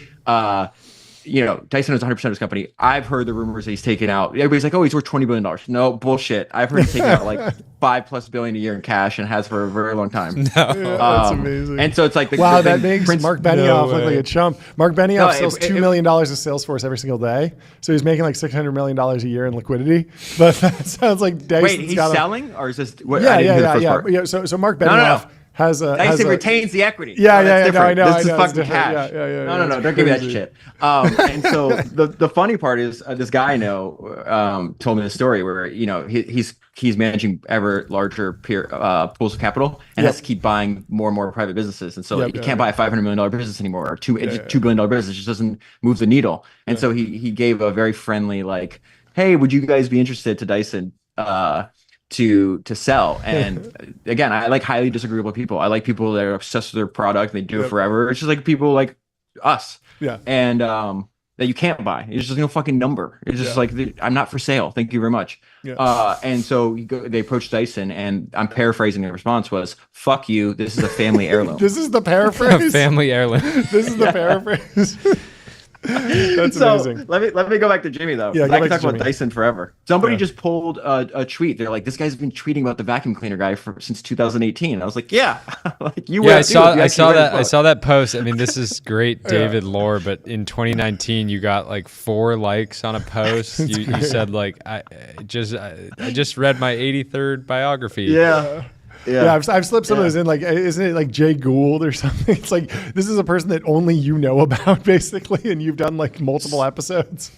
No, so I very few entrepreneurs living knew about Jay Gould, but the reason you should study him is because, again, I'm always interested in who's influencing the influencers, right? Oh yeah. So who was the one that influenced Steve Jobs, right? Edwin Land. Edwin Land. How dare you don't Edwin Land I'm sending you Edwin Land shirts, by the way. I'll bring it with me. Thank you. I'm excited. No, but the Jay Gould thing is interesting, and then let me get to Jimmy if you want. I mean, sure, you can do whatever the fuck you want, but the reason I studied Jay Gould and I've read a bunch of old books about him is because I'm reading biographies of Rockefeller, and he was asked like, who's the best businessman you know? And he said, without hesitation, Jay Gould. I'm like, well, that's interesting. And then Cornelius Vanderbilt. Keep in mind, when Cornelius Vanderbilt died, okay, he owned 5% of the money supply. So that's like the GDP metric for Stripe. They're like, we want to power 1% of the GDP. Founders need to be more ambitious. They put up the page in the deck. Yeah, like 1% of the TAM. No, try to get 1% of the money supply. 5%. Well, you got to start somewhere. 1% of the money supply. And so when Cornelius Vanderbilt was in his 70s and he was by far the richest person on the planet, he said the smartest man in America was Jay Gould. Jay Gould was like 33. And he had said that because they just went head to head to compete over the control of a railroad. And Jay Gould smoked them. Mm-hmm. And then, interesting thing, then Cornelius Vanderbilt actually hired hitmen to kill Jay Gould's partner. Wow. He didn't succeed. Yeah, that kind of business was completely different than it is now. But yeah, there's all these interesting stories in these books that nobody reads. That's why I love what I do, and I try to like highlight them for people because I'm like, these guys had interesting lives. And they worked on something for 50, 60 years. What's the chance that they built a wonderful business for 6 decades? They didn't come up with any idea that you could use. Like, that's ridiculous. So going back to Jimmy Iovine, it's just like. So he gets fired. I forgot the first reason he got fired the first time, but the second time was they just gave him a 90-day trial, and they just didn't think he was good enough. On day 89 he gets fired. Sweeps aren't like, smooth. Hey, you're missing. There's dust all over the floor. The response they said to him was like, "This just isn't for you. Working in the music business isn't for you." And this happens over and over again. Like Sam Walton, his first manager when he was working at JCPenney said, "Hey guy, I know you're interested in retail. Sorry to tell you, you don't have a future here." And Sam's like, okay, how about if I become the most successful retail person in history and I'll build a $400 billion fortune? How about that? Like, so I find like, I love when people, doubt other people and they don't know what they're talking about. And they're proven wrong. But Jimmy winds up being fired the first time is really important because then he goes to the record plant. The record plant is owned and run by this guy named Roy Cicala, who is a legendary engineer. The reason this is important, exactly what you just said, John, is John Lennon, after he was a Beatle, wanted to work with Roy Cicala. Mm-hmm. So nobody will come into the studio on Easter Sunday. And Jimmy Iovine is from Brooklyn. He's this old school Italian family. Roy calls him. He's like, hey, we need help with the studio. No one else is coming in. You got to come in on Easter Sunday. And Jimmy's mom's like, you're fucking crazy. We're having a feast. This is church. You can't do this. And Jimmy says, he's 19. He goes, I will do anything to make this work. Shows up to the studio. Roy says, good, I'm glad you're here. I was testing you. In the room is Jimmy, Roy Cicala, and John Lennon. Oh, so he didn't even know John Lennon was going to be there. He showed up anyway, and that was like the reward. Wow. Bingo. And amazing. So he said, he goes, listen, I would do. There's a really interesting idea. So I actually talked to Daniel Ek, the founder of Spotify, about this. And his whole point was just like, he's completely he'll do anything it takes to get information that he feels is helpful. So when Spotify was going through a lot of rough trouble, he would reach out to his peers, other tech company CEOs. He says, hey, can I just like shadow you? Because like you say you can run meetings with like 30 people. When I run a meeting, 30 people, I don't even understand how you do this. And Daniel's like, there's no ego involved. So he did this with like Mark Zuckerberg. He spent like, I think a few weeks shadowing him. He goes, I got Mark's fucking coffee. I don't care. I'm there to learn. Wow. And so Jimmy Iovine was the exact same way. He says, I did everything they did. Like I cleaned the equipment. I set up the wiring. I eventually learned how to be an engineer. He goes, I figured out the way that John Lennon was, he's from Britain. He's very particular about how he likes his tea. So I memorized exactly how he wanted his tea. He goes, the way I was about his fucking tea was the way I was about everything. He got so good at making John Lennon's tea that Lennon wouldn't let anybody else make his tea. So his point was like, man, these guys they're legends, are letting you in the room. Just be useful. Sometimes it's running an errand. Sometimes it's making tea. Sometimes it's fixing the drum sound. And then John just felt he could trust him. And so John starts sending him to, he just takes them everywhere. They go to LA together. They're recording in London or in New York together. And like, it's exactly what you just said, John. It's just like you get in the room and you do whatever you can to stay in that room. Yeah, that makes a ton of sense. I want to talk about his picking ability and how he became immediately successful. Tom Petty, Stevie Nicks, U2, the list goes on. How much of that do you think was a function of just like his innate taste and ability to spot greatness versus just drive and relentlessness and just listening to every single possible artist out there? What is the comp to the venture world where you can be a great venture investor even if your hit rate is like, 5% because it just matters in actually getting into the companies that matter and move the needle, and people will kind of forget about a bunch of misses and companies that didn't go anywhere. Okay.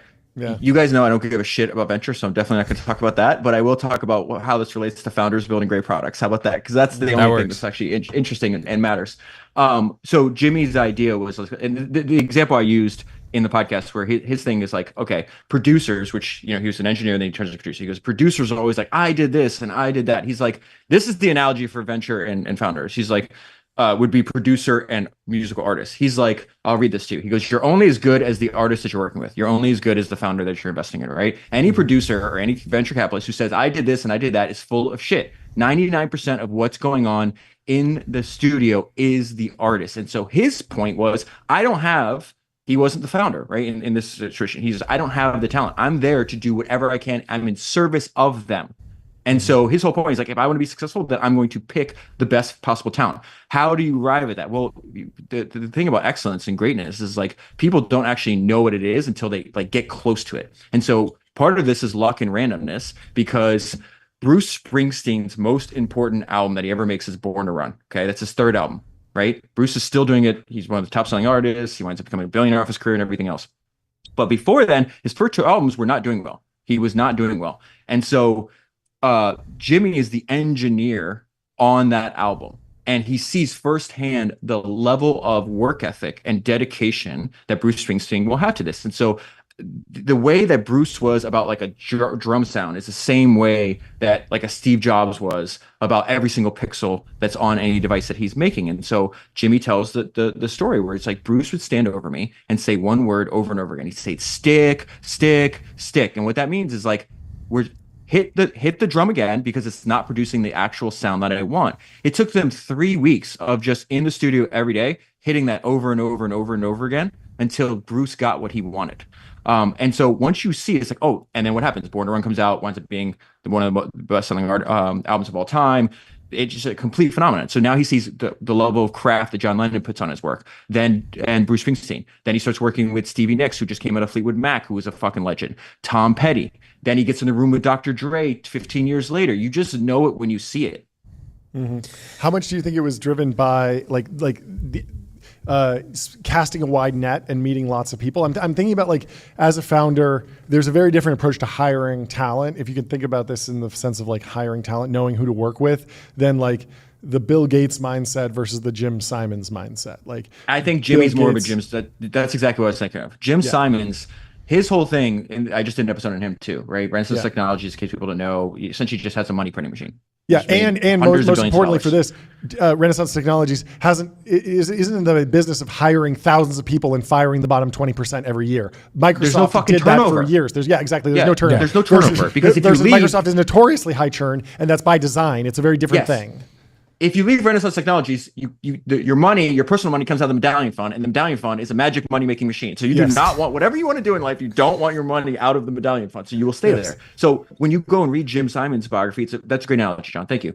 It's very similar to how Jimmy picked his talent, where he's just like, this is the most talented person I could possibly work with, and it may take me years to recruit him, but I will do anything. I will go to his house. I'll meet his kids. I'll do whatever possible. And then what happens is then you read up on the people, which I just did for the Jim Simons episode, on who he recruited. And it's like, they weren't like normal mathematicians or PhDs. Every single person was a mathematician or a physicist or a PhD working in restaurants. They have like theorems named after them, or they discovered something in mathematics. They were literally the best of the best.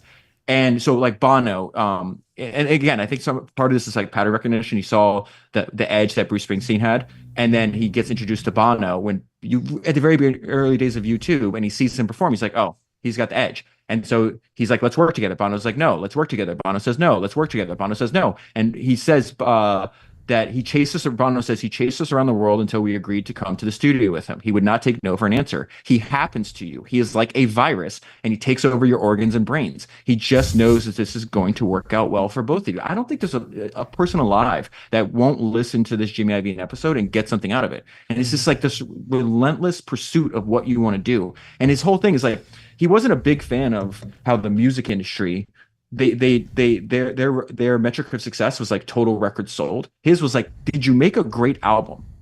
He's like, great is success.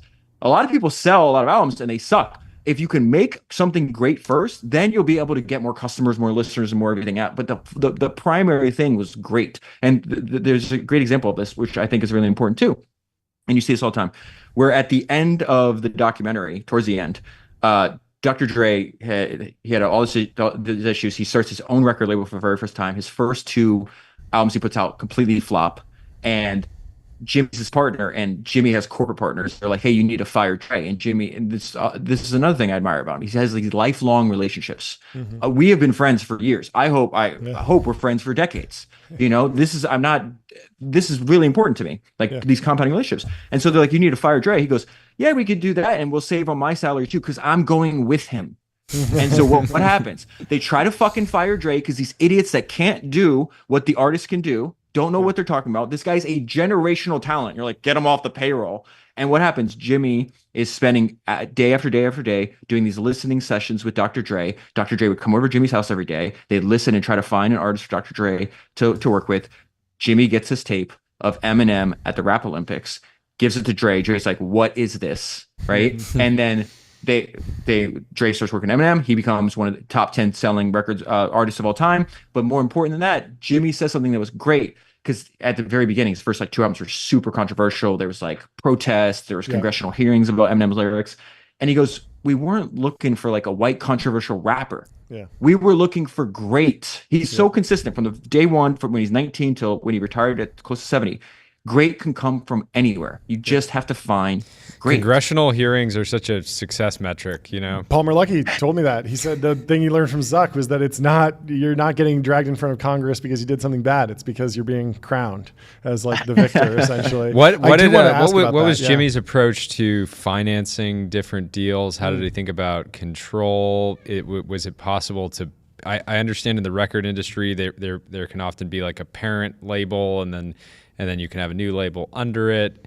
Did you get anything there? Or did that not come up? He actually does like really interesting deals. I mean, keep in mind. So like my metric of success is not like he wound up being a billionaire, but that came like way after. Even if he never did Beats, to me, he'd be unbelievably succful just with the life he lived and like the experience. You know, he probably made hundreds of millions, but with Beats, he made, billions. One of the things was like what we went, especially with like a tech focus, is like when he sells, I think he sells like 50% of his of Interscope. I forgot maybe to MCA, and it was like for like $150 million.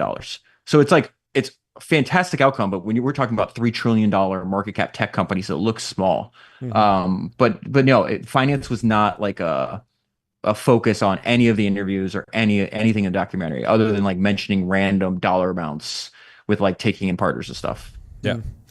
On the protests and congressional hearings, it feels like there is something there where when a founder is successful enough, eventually they have to put on the suit and go to Washington and start lobbying and do something like that. Did you dig into any stuff that he was able to do or apply his methodology to even trying to smooth over that situation, because it did seem like an existential risk to the rap industry at that time if they were really going to clamp down on explicit lyrics beyond just the content warning.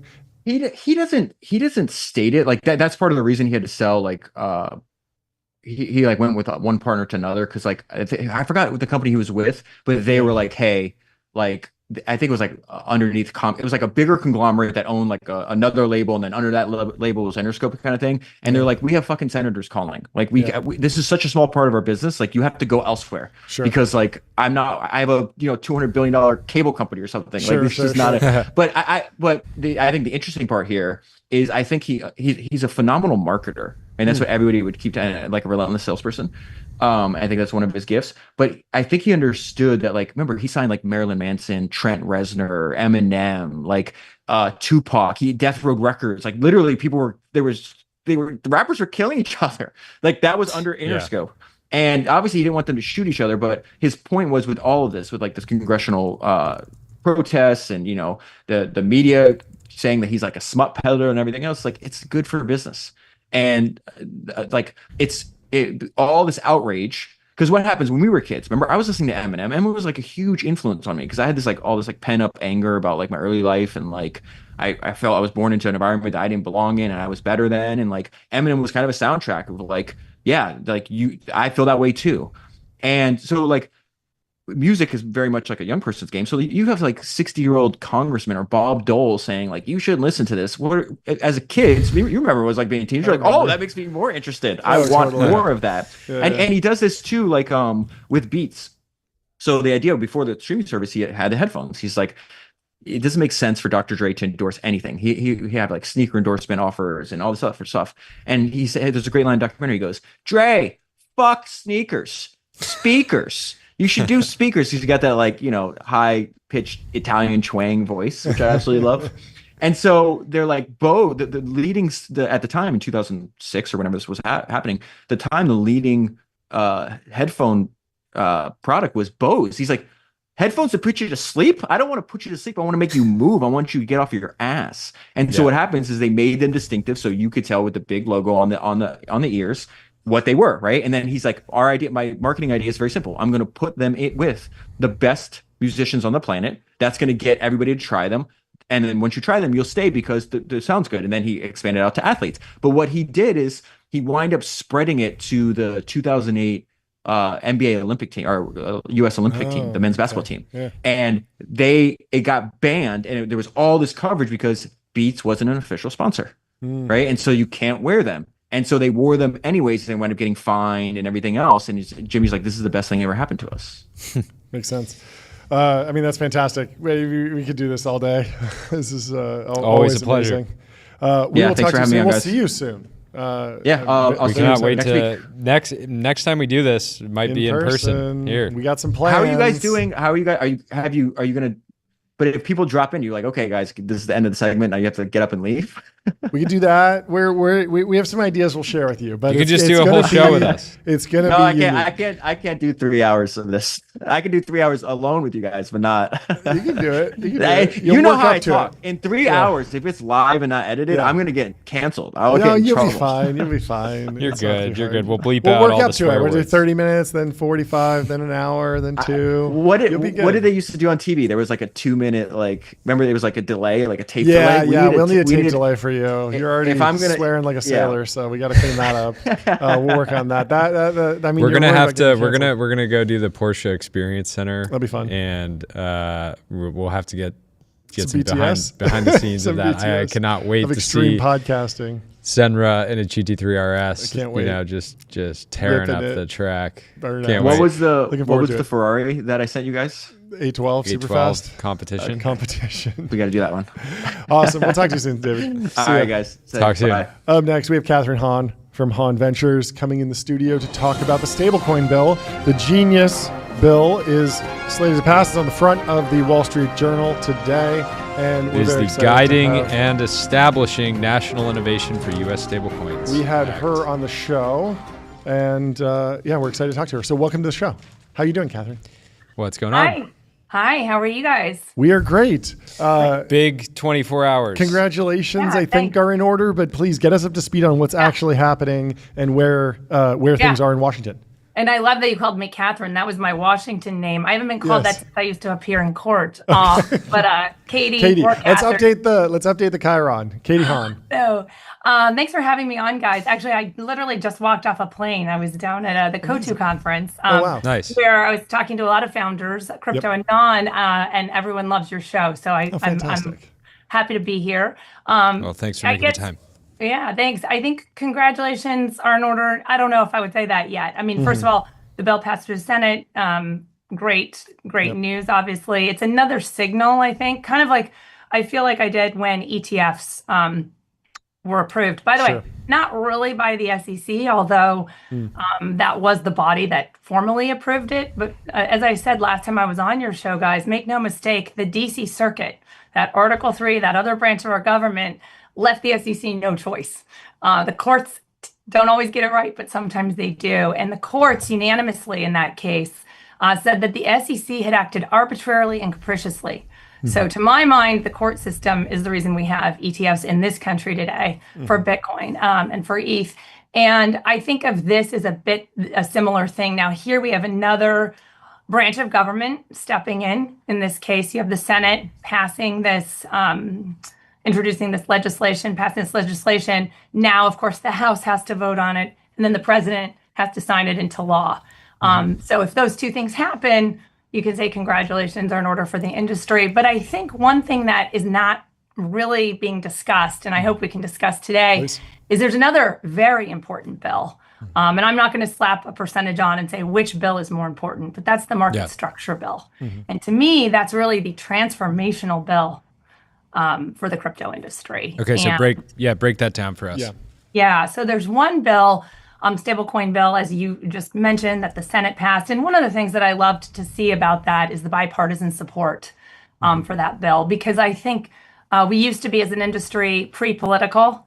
Brian Armstrong always talked about the industry being pre-political. And I don't want it to be the case that this industry is too political on one side or the other. So I really love to see these moments like we saw yesterday in the Senate, where you have a number of Senate Democrats voting in favor of sensible rules of the road.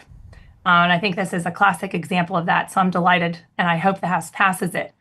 But I don't see why we have to choose between just a stablecoin bill and the market structure bill. And the stablecoin bill obviously paves the way for a regulatory framework for stablecoins in this country.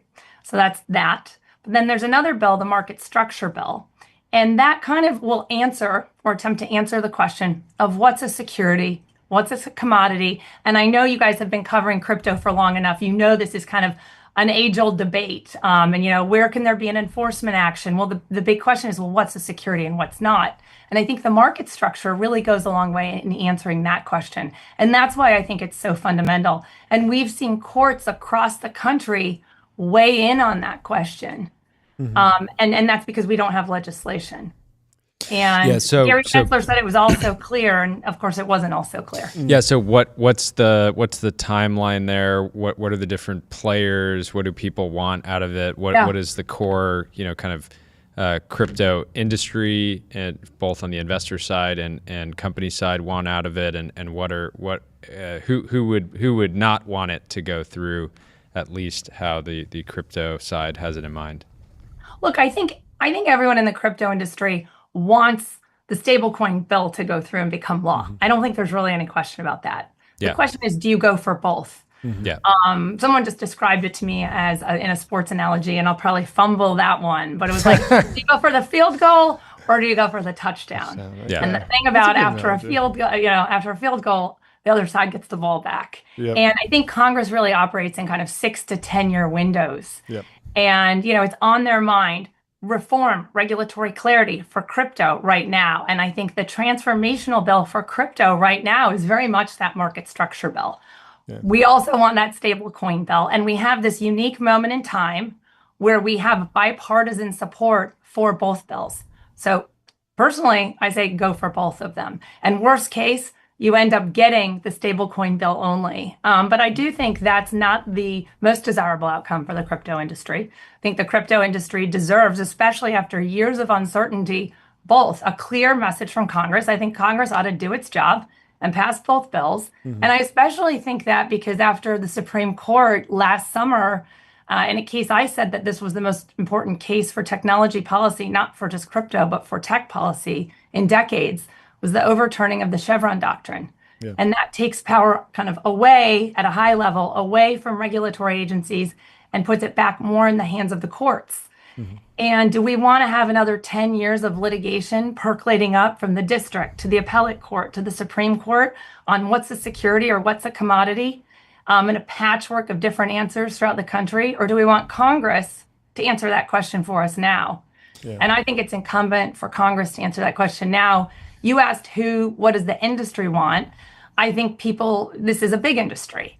We say crypto's not a monolith. It's a broad new asset class, and stable coins are a very big, important piece of that asset class and a growing piece. As you guys saw, I shared with you the stats, almost $250 billion. I think you banged the gong for that stat, locked in supply, growing enterprises across the world integrating stable coins. You probably saw those announcements from some of the big tech companies in the last few weeks.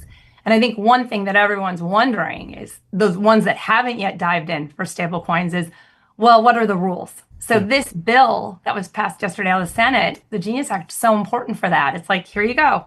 And so what kind of institutional interest will be unleashed once that bill becomes law? I think that's really exciting. What's how do you think about big companies getting excited about stablecoins and thinking, or institutions and being like, there's a lot of potential here, we should create our own stablecoin versus we should just figure out how to leverage this technology? Where do you see the kind of line and opportunities? Well, look, we already have two very dominant stablecoins, right, already today. Tether, USDT, and then we have USDC. So clearly it's not winner take all. I mean, those two are both growing and they both have market share. So we think there will be stable coins like those that will have network effects. But we also think at the same time, there are some businesses that are just so big and just so important. And if they launch their own stable coin, we could also see that too. I don't think we see a world where everyone, I think we get asked this question all the time, is there going to be a world where every company has their own stable coins? We don't think so. We could be wrong, but that's not the view of how we see this evolving. We do. Yeah, we had Aaron Frank from Lightspeed on earlier, and he was comparing certain companies would launch a stable coin, and it maybe would feel like Cole's Cash, where it's like, good point. Really, I don't have any of that, nor do I. I don't have any of that, and that's the thing. If I did, would you want to use it on other platforms, right? Yeah, I mean, every bank could launch a Visa network competitor theoretically, but that doesn't necessarily make sense. Exactly. Yeah. So in your mind, is the broader market structure bill the kind of thing that could catalyze a massive amount of new activity? And from my view, stablecoins have been getting adoption. There are a bunch of exciting use cases. We have a public American stablecoin, issuer in Circle now. It feels like, yes, regulatory clarity is important there, but having broader clarity around how tokens are treated by, how the government actually views tokens feels like it could catalyze, much more of an explosion in investment activity and new company formation and new use cases for tokens. Is that the right framework? I think that is the right framework because, like I said, stablecoin's a big, important piece of the pie. And very low-hanging fruit, by the way, to my mind. But crypto as an asset class is much broader. So when you say, where do the industry players, where do the crypto investors, where do we want to see it? I don't think it's a monolith. I think crypto, as it grows to a multi-trillion-dollar asset class, like any multi-trillion-dollar asset class, you have different factions. And I think some fairly, and some really smart people think, just take this win and move on and don't worry about the rest. And I think that's I see why they might think that if they think that it's this or nothing, but I think that's a false choice. I think that we can have both. And this is a really opportune moment to have both. And I think the question that has beleaguered the industry really has been the question over securities, commodities, which agencies are going to have jurisdiction. I think that's a bigger question. And I think it would be a real shame if we let this moment go to waste. You know, the irony too. So you have some stablecoins who are only stablecoin companies who are like, yep, Genius Act and move on. They don't want to get dragged into this broader kind of a more omnibus package, right? Yeah. With the market structure legislation. But I think that's a missed opportunity. And I think we'll be sorry as an industry if we don't go for both now. Again, go for the touchdown. And with, you know, I think all of the, like I told you, all of the fundamentals are kind of working all at once together now when I last talked to you guys. Yeah. And this is very much part of it. So why would we not go for that? So I think some folks who don't maybe have an appreciation for how, sometimes, sorry to say it, slow Congress operates. They've been trying to update the money laundering laws for 2 decades. And it's like out of sight, out of mind sometimes. And I think we have a really unique moment to press for both here. And the irony is some Democrats who were opposed to market structure, you know, they, because of potential abuses, or who are opposed to the crypto industry. They cite abuses, they cite fraud, they cite speculation, they cite Trump coin. And I get all of those criticisms, but I'll tell you what, had the market structure bill been passed, that would have answered a lot of those questions. The irony is if you would have had the market structure bill, you wouldn't have had a lot of the blowups that you've had in the past several years in this industry.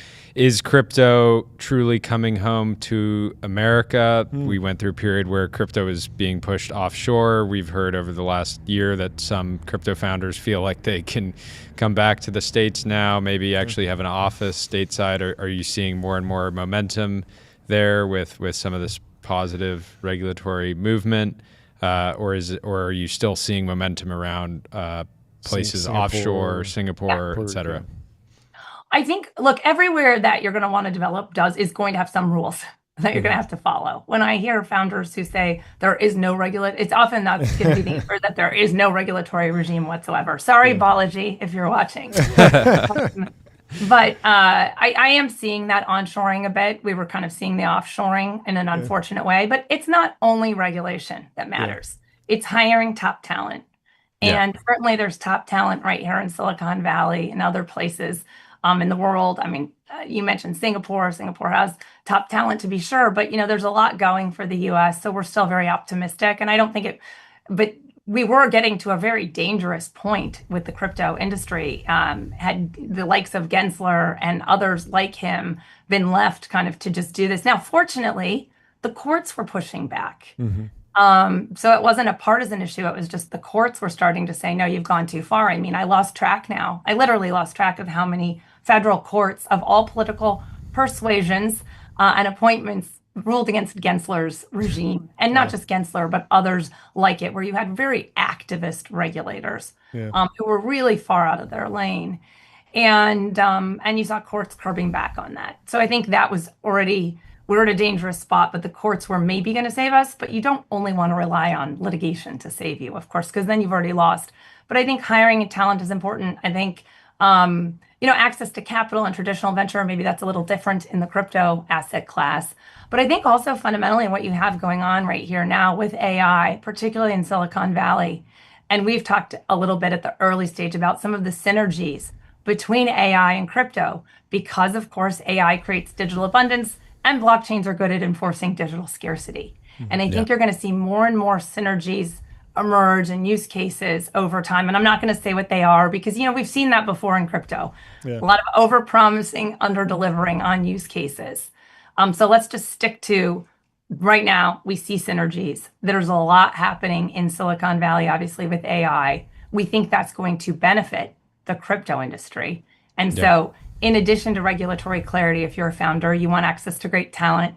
You want your visa situations sorted out for your employees. You want access to other founders. Depending on what type of company you are, you want access to capital. So I am optimistic about the state of crypto in the US, but also elsewhere. And we invest in companies. We invested in Squads. We've announced that. Awesome. And I know Stepan, one of the founders of Squads, watches your show. But Stepan's based right now overseas. And I was just having a conversation with him about how do we get you to come and bring Squads to the US? Awesome. Wow. I want to talk about the longer tail of regulation, because it seems like the stablecoin bill is very straightforward, like the least ambiguity there. Then you have the Market Structure Act, and there's a lot more to do there. But I'm sure that there's like riders getting pitched and all sorts of long tail things. Like, how much are we actually like? Where does the line end between what we're actually trying to define versus what we're still in the exploration phase of? Because you have NFTs, crypto gaming. There's prediction markets. There's so many different crypto applications that trying to kind of do them all at once. Maybe that's the right approach. Maybe these need to be handled like after we've done the technological exploration. But what's your view on kind of the long tail? My view on that is no, because we can't have an NFT bill, a bill for bank contracts, or that, right? We can't have specific bills. And if you think back to the advent of the internet, that's not what we had. We had Section 230. It applied broadly to platforms, and I think we need something similar here. So on the one hand, I would say it can't be so specific that it's like, okay, if you're a events contract platform, it's this rule. And if you're an NFT player, because again, we don't even know yet what will be created. Really at the end of the day, we've seen some early use cases with product market fit. Obviously, chief example of that is Bitcoin. But what if we had this conversation, guys, back in 2010, and you said, okay, we've got Satoshi's white paper and there's this thing called Bitcoin. Let's pass some crypto regulation. It would have just been for Bitcoin. And that would have been a mistake, because then a couple of years later on the scene, we have ETH. And a few years later, we have Solana. So I think what we need to do, so you don't wait for the end state to have any regulation, right? You don't do regulation by enforcement. I can tell you what we don't do. We don't do regulation by enforcement. You don't wait till the end state of things, but nor do you want to get so with such specificity today and do the current state of regulation by the end state of regulation. That you can't do either. And so I think what you have are some guiding principles, some generic rules of the road, and really that's all the market structure bill is. And there's enough clarity that you had Democrats vote for it last time it came up. So it's not like it's so specific. It talks about, and I think you have people like Hester Peirce, who is SEC commissioner, has written and given speeches on this, of what that ought to look like. What is a decentralization test? And those are some guiding principles that you can kind of look at and apply as you think through this legislation. What body ought to regulate it? And sure, you're gonna have some outliers and new technologies emerge that you're like, okay, does this fit neatly in the bill? No, but we have laws for everything in this country with technologies that develop that don't fit neatly in a particular bill. And that's why we don't do regulation by enforcement. We do notice and comment. We do things like advisory opinions. Certain bodies, by the way, do advisory opinions, not judges. And then if all else fails, you do go and sometimes seek Article 3, seek a judicial interpretation. But I think that's, like I said, that's kind of the failure state if you're having to go to the courts. But indeed, that's what was happening, because we were getting no rules of the road and we were only getting unfair regulation by enforcement. And I say unfair because Gary Gensler basically picked what should have been the best companies in crypto, the poster children for compliance, and brought enforcement actions against them. And then the complete spectacular disasters didn't bring anything. So until after the fact. And so I think regulation by enforcement. We gotta have you and Gary on the show to hash it out. I'm sure you guys have had some funny conversations. Thank you so much for hopping on. Yeah, thanks guys for having me. Great having you. Have a good rest of your day. Soon. Cheers. Okay, bye-bye. Bye. Up next, we have Justine Moore from Andreessen Horowitz.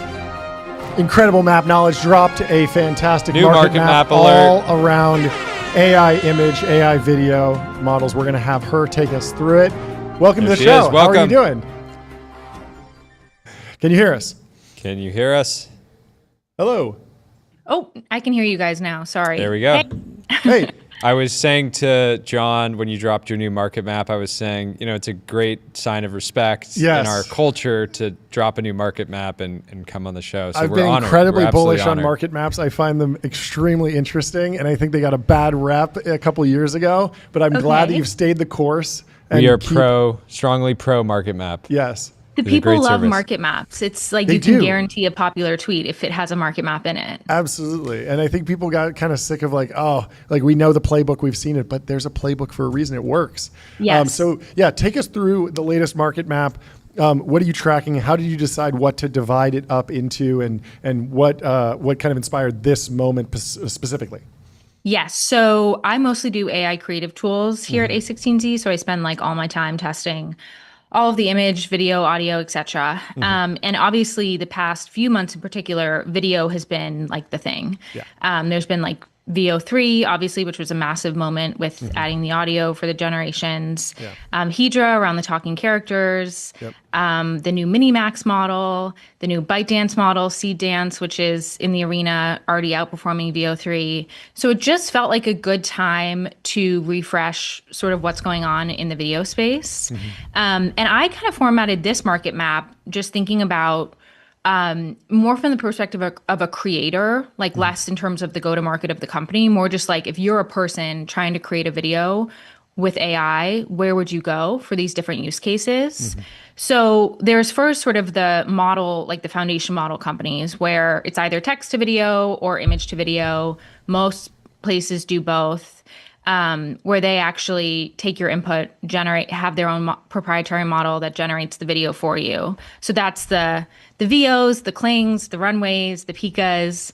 And then there's also now this emergence of what I call like multimodal apps, places like Crea and Flora and Visual Electric that enable you to run a bunch of models in one place. So like if you want to take a single prompt or a single image and see what it looks like in 5 different models super easily, you can do it somewhere like that. And then the other side of this market map is sort of like what happens when you add speech and talking characters. And so some folks do that by like generating a talking avatar from an image where you can eventually have the person move. And other folks do that by taking like a video of a person and then applying lip sync over it and then syncing the audio. So that's sort of the distinction between talking avatars and lip sync. Yeah, it's interesting that you're in the consumer group because I can imagine that a lot of the talking avatar companies wind up selling to corporations that want to vend in talking avatars, for example. Are you seeing a lot of that, or like I guess how rigorous or stringent are founders about like, hey, we are trying to build a consumer app, or we're just building a cool technology and it might land as a consumer product, but it also might land as a B2B play? Most people are not at all rigorous and often don't even know at the beginning. Yeah, so what we actually saw with the first generation of AI video was it was only researchers making these like magical models, and they had no idea what the use cases were going to be. They all just put like a text prompt box in front of the model, and then you got an output, and like a big company and an individual were using the exact same interface. Now I think we're starting to see more at like what we call the app layer, which is essentially like, how do you productize this? How do you create workflow? And therefore, how do you go into specific verticals? Maybe an example of that is all of the like standalone video ad creation products. So things like Creatify or Captions, where, or HeyGen has a product for this too, where you can literally just like paste in a link to your Amazon or Shopify store. It will pull all of the info about your product, your logo, your brand, and it will generate a talking head avatar like holding your product and describing it. And that's something that like a VO3 or a Cling, the general video model companies won't do today. Yeah. Where are you seeing the strongest like low churn adoption of these tools? Because just personally, like VO3 was the thing that got me to subscribe to Google Pro Max 25, which we can go into the names and how difficult it is to access these. But other than that, I haven't seen that many where like we've seen the ASMR stormtroopers or something, but it hasn't been clear to me that someone's building like the next Pixar and they're actually thinking about it like Mr. Beast, and they're like, I'm building a studio, this is a business, I have ad integrations and I have a content schedule. It's very much in like the testing phase. We see the Studio Ghibli moments go viral. So where is like the true long-term value playing out right now? Okay, on the content creation side, where we are at right now is actually there's a bunch of content agencies, like, you know, there's a bunch, Wonder Studios, Dream Studios, there's probably like 20 of them now. One called Paracosm, that's really cool. And these are people who are just early adopters of the tools, and they're getting hired by brands and ad agencies and entertainment companies to use the tools for them and make content. I think the problem now in what you're describing is like the people at Pixar would have to know how to use the AI video tools and how to set up the workflow in order to create their next movie using AI. Yeah. And we're not yet at, like, the tools aren't mature enough, and we don't have enough people who are working at those entertainment companies who know how to use the tools, that it's primarily being done with these external AI native agencies or contractors today. I think like one of the first AI IP we've seen is the Italian brain rot characters. I don't know if you guys... No, I don't know this. I haven't seen the this. Italian brain rot characters are huge. So I can't even say the names here because they will sound ridiculous. But it's people basically making images of like an animated talking baseball bat and like a ballerina whose head is like a cup of cappuccino. Okay. And a shark who wears sneakers. Okay, but they're starting to build like a cinematic universe. Oh, it's massive. Yeah. The accounts have like millions of followers. The world isn't ready for Italian brain rot. Wait, so is it like decentralized in the sense that like I could just go and participate in this like broader trend? So yes and no. I would say there were a couple accounts that originated the first few characters, and then other people started participating using the hashtags remixing. Okay. And then the characters that were good that came out of that sort of bubbled up to become part of the cinematic universe. The canon. They have Bombadiro Crocodillo, which is a bomber. He's a crocodile plane that shoots bombs. This sounds like super viral. Yes. Like, the kids probably love it. It's wild. Before we go into more of the consumer side, talk to me about some of the more like niche like B2B use cases, because I remember when like GPT 3.5 and we got GPT-4 dropped, there were still like a lot of hallucinations, but you saw companies that were just like, sure, it's not incredible at writing poetry, but it's amazing at just like converting this messy text to JSON, and they were all of a sudden just running tons and tons of queries. And so I would imagine that in a video workflow, things like what Runway was doing in the old days of just like green screening, or the stuff that like artists aren't going to really get upset about because it just feels like a better, more advanced tool.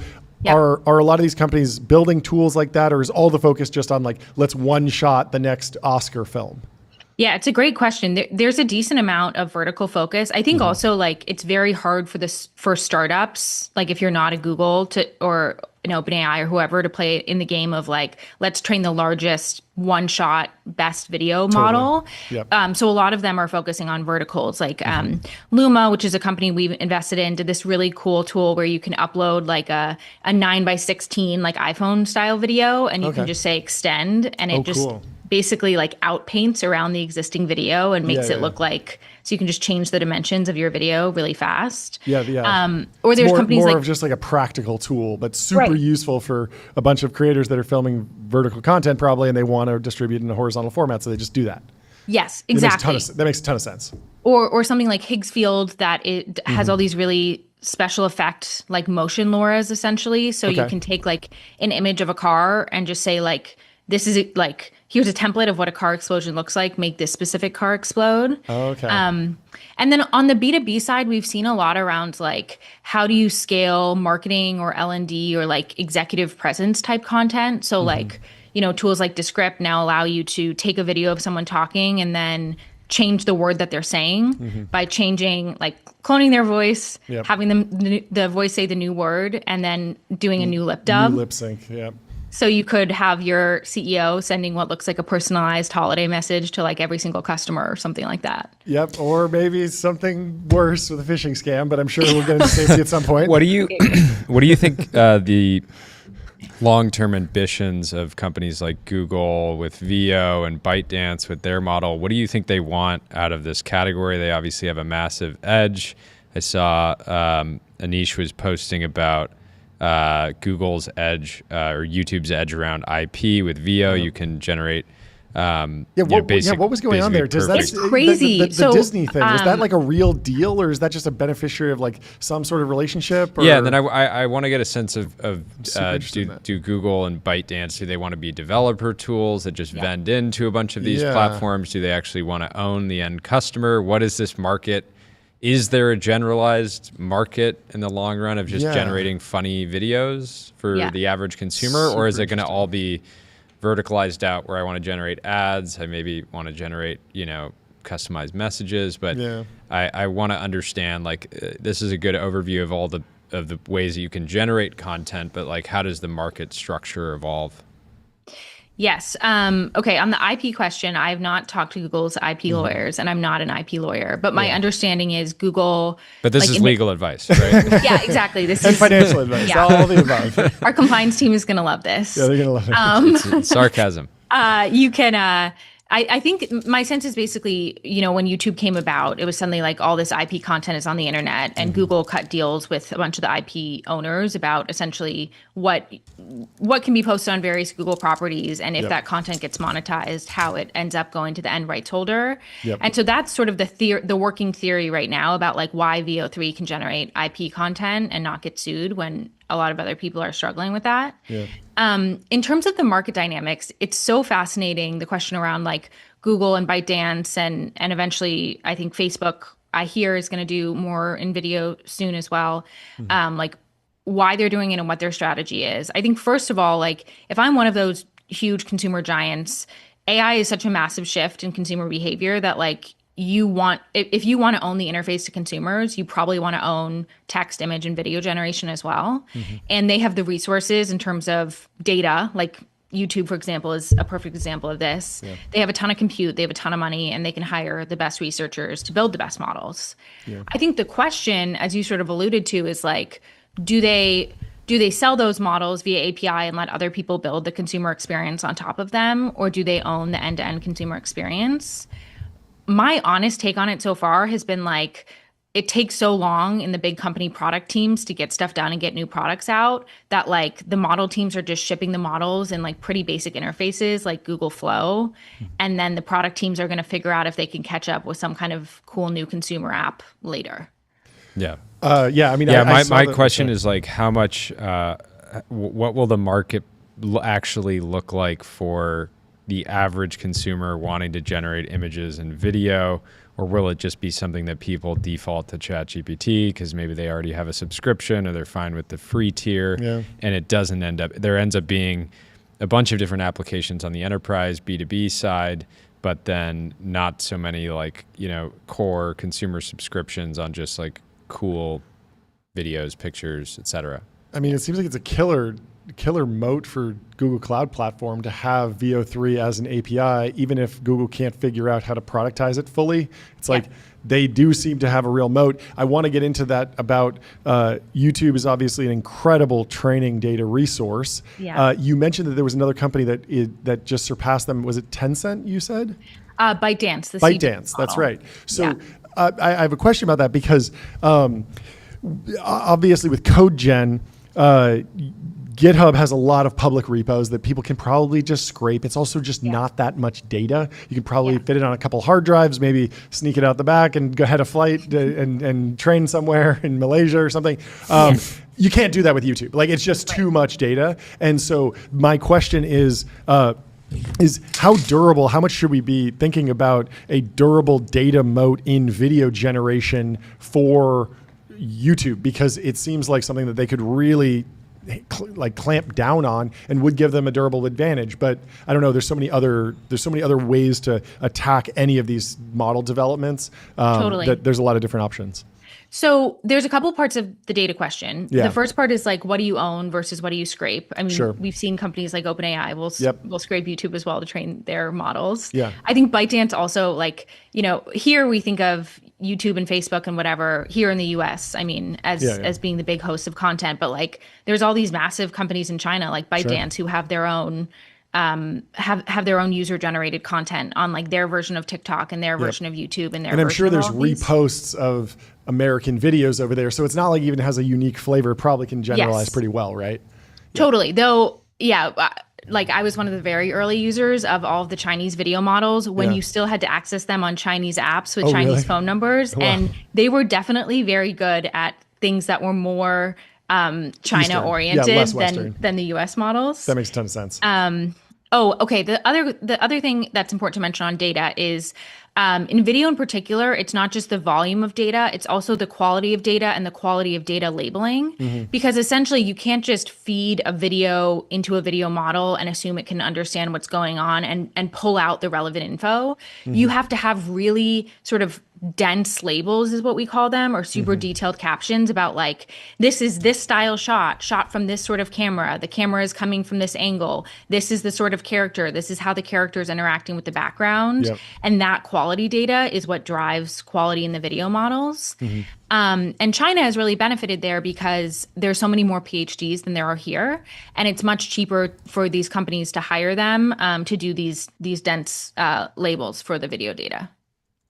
Yeah, well, how does Midjourney fit into all of this now? It's such an interesting company because no venture dollars, this like behemoth kind of quietly hiding in a Discord server still. I saw some examples of video. It looked fantastic. Seemed like they hadn't added audio yet, but how do they fit into the whole piece? Because it seemed like early on they developed a really great feedback loop for the data that maybe wasn't happening with some of the other model providers.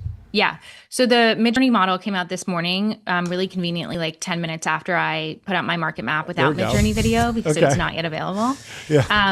I was just playing around with it too. It's really cool. They do image to video, and so they don't do text to video, which is actually sort of easier. They can start with the super high quality images that they generate on the platform and then animate those. I think of like a low motion and a high motion setting.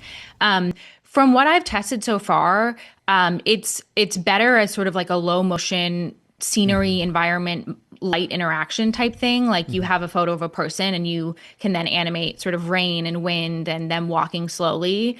And it's not as good at like what I call physics heavy world model type things, like two cars running into each other and exploding.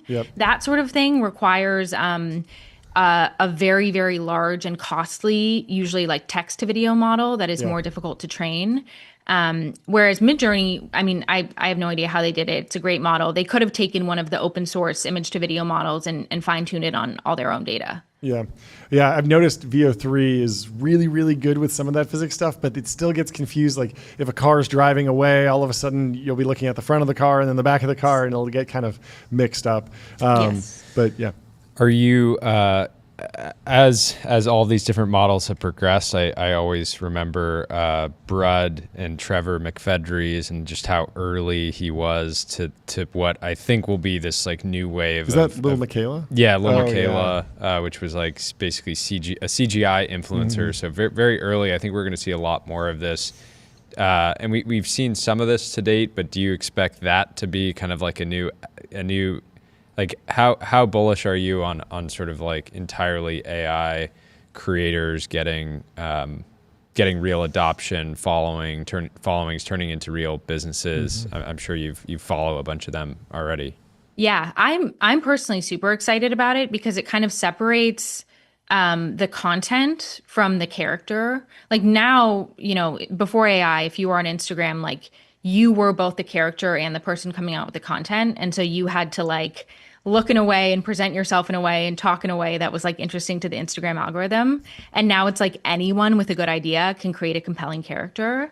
And so I think some of those are human characters. I've already seen way too many examples in my Reels feed of OnlyFans models who promote themselves with AI avatars of themselves now, which works shockingly well. There's some photorealistic human influencers, but honestly, some of the more interesting ones are things that could never be influencers before AI. So there's one called like Raccoon Stole My iPhone, and it's an AI raccoon influencer. There's like AI capybara influencers. There's like mystical creatures, like all of these things that just come out of people's imagination.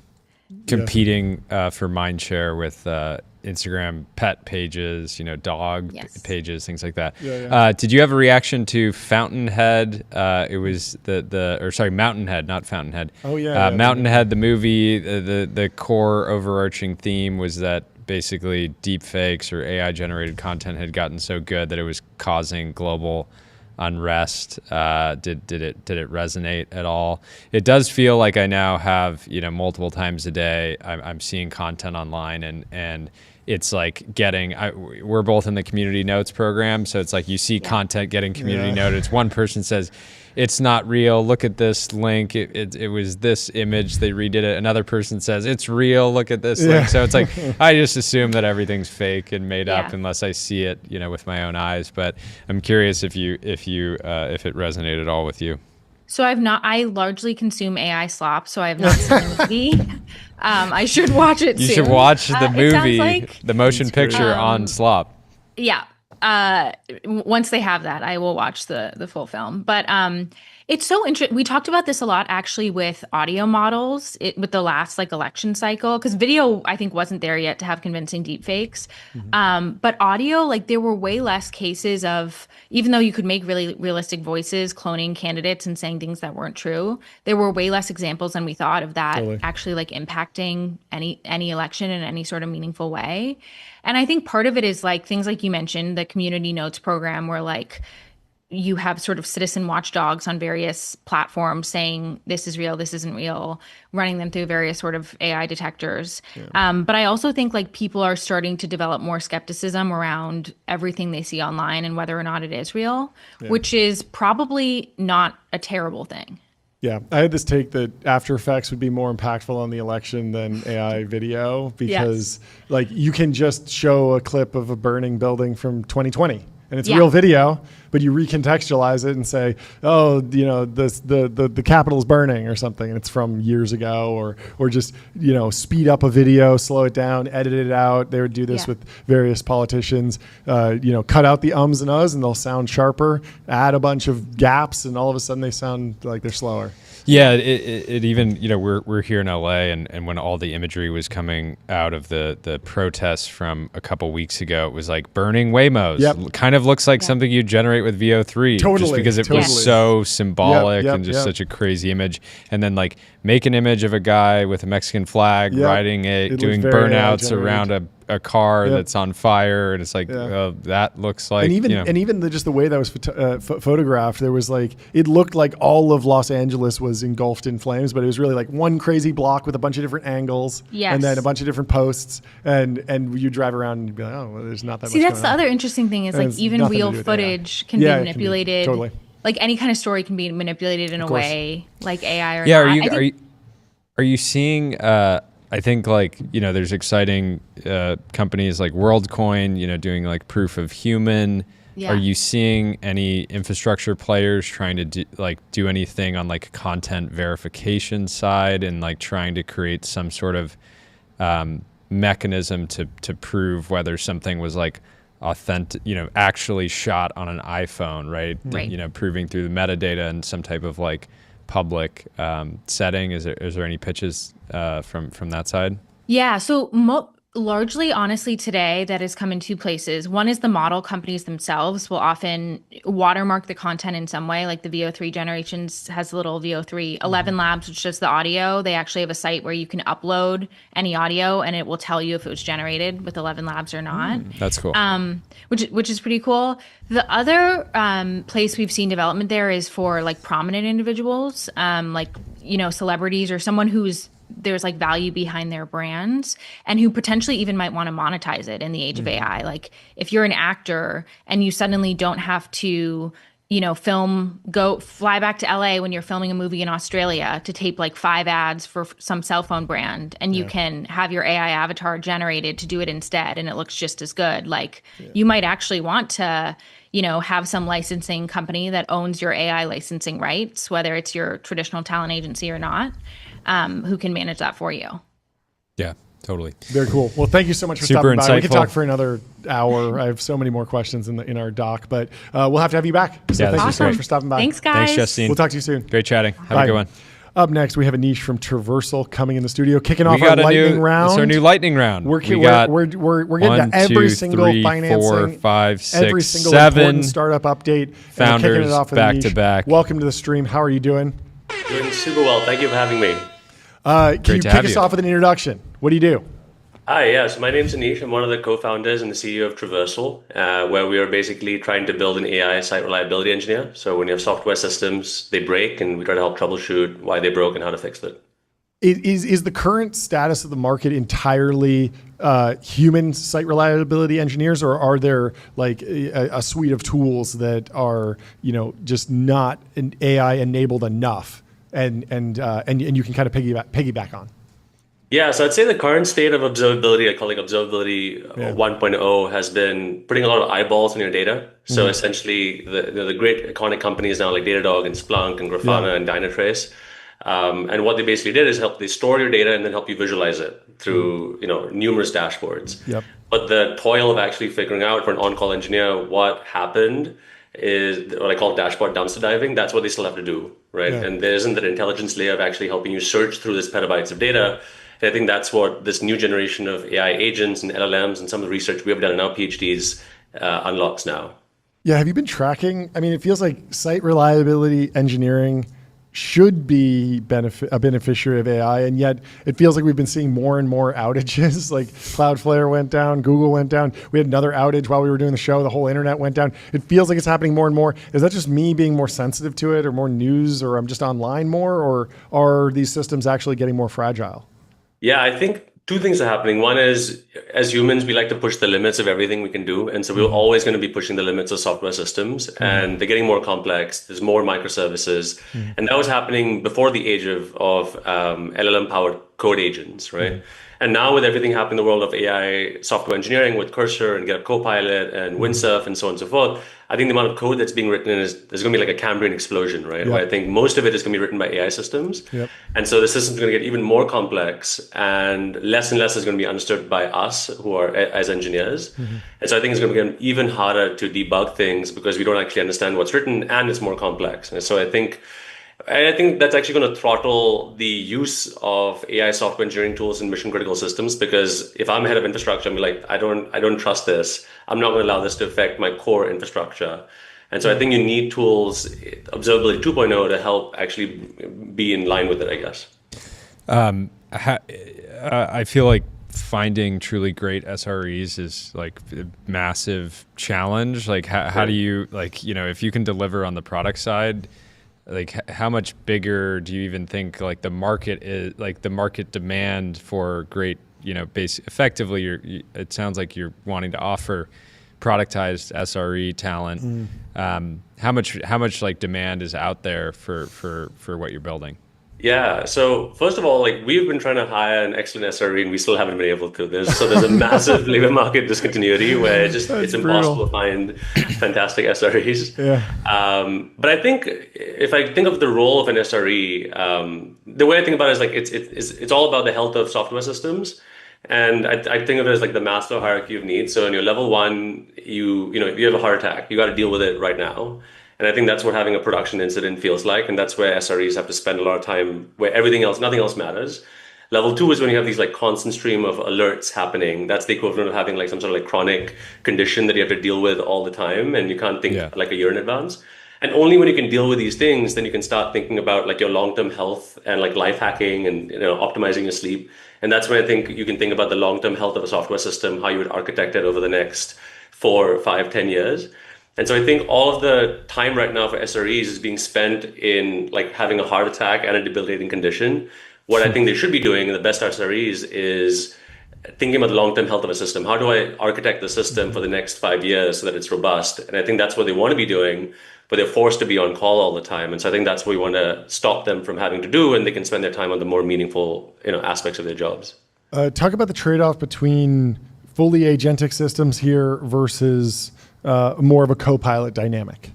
Yeah, so I think if I think about it, I think of it as a 2x2.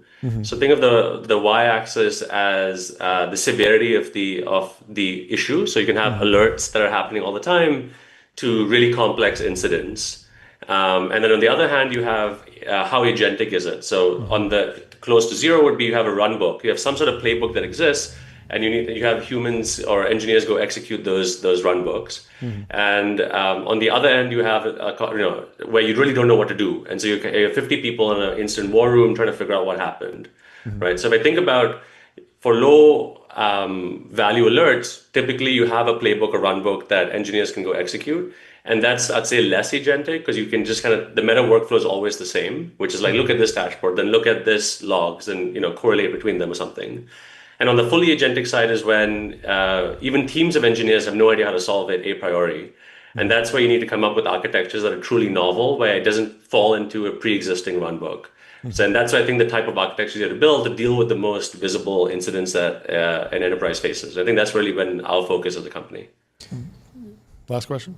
I was going to say, are you the first assistant professor at Columbia to raise, $48 million in the first two financings of a startup? Do you have any? Is there anybody that's got you beat there? I don't know, but Columbia's been an absolutely wonderful partner. I think they've been very supportive. I think they understand the importance of AI and how, in my opinion, this is the industrial age of AI. So if you want to be a good researcher, you have to be in the weeds, learning how these systems work. You can't just be theorizing in a vacuum. And I think everyone, myself and Columbia, understands that. So they've been an incredibly supportive institution. And I hope that I continue my relationship with them over a long time. That's awesome. Amazing. Talk about the traction to date. You guys have been in stealth. I'm sure you're going to get a flood of inbound interest today. But who are you guys building and working with so far that you can share? Yeah, so we've been, I can talk about a few that I'm allowed to speak with and some I can't, but they've all been some of the largest enterprises in the world who basically any company that cares about downtime. So those turn out to be companies like infrastructure companies, payments, streaming, financial institutions, because if you go down, your customers feel it immediately. Those have been the customers that we've typically focused on, or they've been attracted to us as well. And we found that actually, as you go to the larger enterprises, two things happen. One is they actually have all the data, because if you don't have the data, we can't do anything. And so the instrumentation is mature, but at the same time, it's fragmented. You have like so many teams, so many different services. And so I think that's where an AI agent that can talk to all of these different systems at the same time adds a lot of value. So we've found ourselves more and more pulled towards the enterprise. It's deployed in a number of mission critical environments. People are using it every day to help them troubleshoot pretty complex incidents. I think that's what we feel proud of, I'd say. It's great that this product sort of self-selects for really high quality customers that are going to once they onboard and they're getting value, will probably be customers for sure. Years and years and years. Yeah. Very, very exciting. John, I think it's time to hit the gong. Absolutely. He's not gonna come on the show. And there we go. $48 million. Congratulations. Fantastic lineup of investors. Sequoia, Kleiner.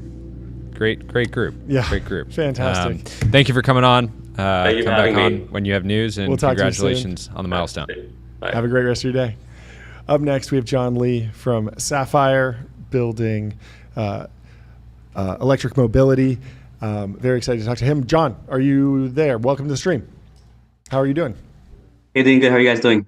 Doing great. What's going on? Would you mind kicking us off with a little bit of introduction on yourself and the company? Yeah, absolutely. Just a quick background on me. I was a former contracting officer in civilian side at Naval System Command Headquarters, where I was doing procurements for different systems from NATO sea spear missiles to submarine sonar sensor systems, counter IED jammers to energy upgrade systems on DDG Navy ships. Left and went to Palantir as head of contracts for all of U.S. government, where I helped to increase their revenue and landed some of the large contracts there in the over $800 million contracts there. And then went off to do a lot of other helping startups. Most of them are ex-Palantir friends, trying to get contracts from the U.S. government, helping with the go-to-market side. And then I met with my co-founders to start Safire, and we're accelerating electrification for defense, starting with some of the deepest IP from the U.S. government, where our first IP is out of the Oak Ridge National Lab. It's great to meet you. Yeah, what's the what is the main gating factor in electrification in the military? Is it on the supply side? Is it just on the deployment side? Like, can you give us some concrete examples of where electric systems can be leveraged for the warfighter? Yeah, absolutely. So right now, absolutely for sure on the supply chain side, there is an absolute shortage of if there is a surge capacity need for us to be able to produce in the U.S. from the cathode to the anode and up, and have the vertical integration to be able to do it on our own, there is a lack. So there is a huge push from U.S. government to make sure we onshore or reindustrialize from ground up in terms of that production capacity, especially when it comes to surge capacity. If and when we need it, we need it. And we're lacking behind in their production side, but also we're just behind in the advancement of how the battery cells are evolving and how we need more energy power on the battlefield. It's not interoperable, it's not interchangeable, and there's not enough of it, especially when there's no grid. What are some of the most important weapon systems or just defense systems that are impacted by that? Yeah, absolutely. So it's actually goes all the way down from handheld for soldiers and up. So we're talking to Air Force Research Lab program manager, and there was an actual case where there was a soldier that's doing an airstrike call, halfway through loses battery, and the coordinates are still on him.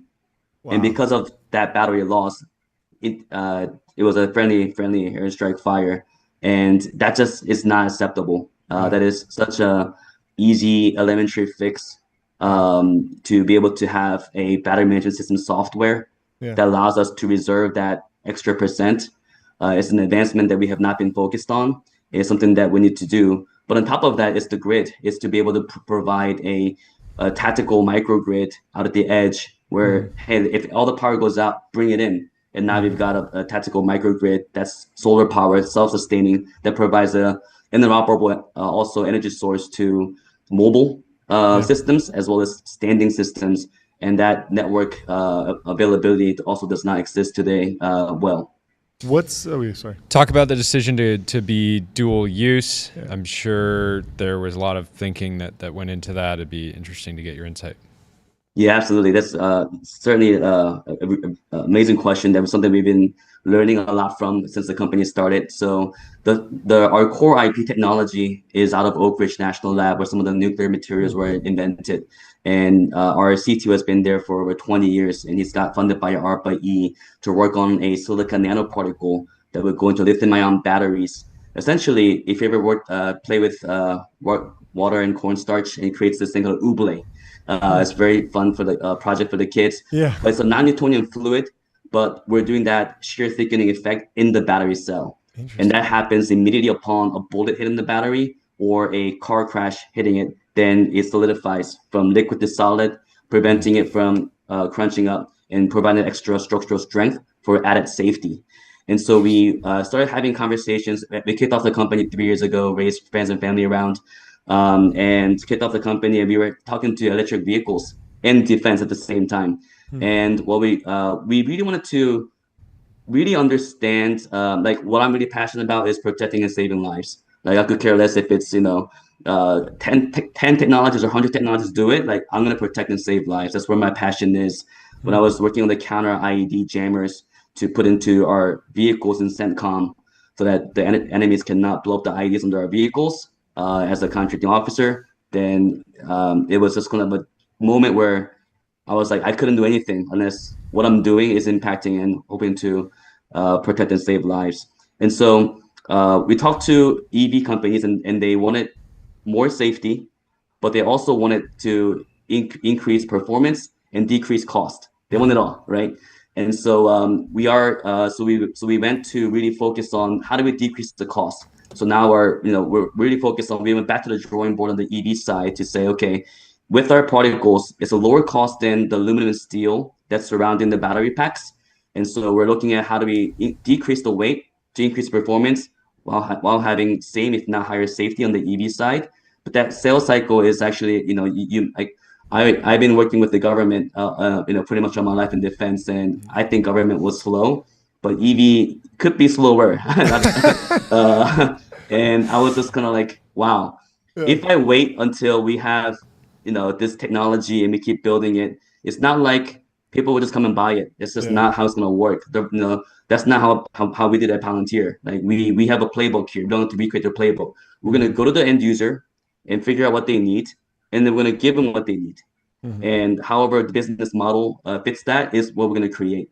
And so that's the approach we took. Yeah. On the defense side, is this something that you could actually go and build a whole program of record around, or do you just need to be a subprime contractor and vend into some of the larger primes as they build out new systems? Yeah, so we really flipped the entire business model on its head from the beginning, where we say, hey, we've got a core IP. How do we create this? And then, in the traditional sense, you would say, let's build it, let's sell it to another supplier who then supplies it to another system, and the system will sell it to a customer. Instead, we just went straight to the customer. We say, what do you need? And they say, we need an electrical tactical dirt bike that can be deployed out of air, deconfigurable, reconfigurable, and can be parachuted down. When it lands, I don't want it to blow up from that impact. Yep. And it has to go, X amount of miles. And it has to carry 350 pounds because we have gear. It's not a 180-pound type of bike. And that just didn't exist.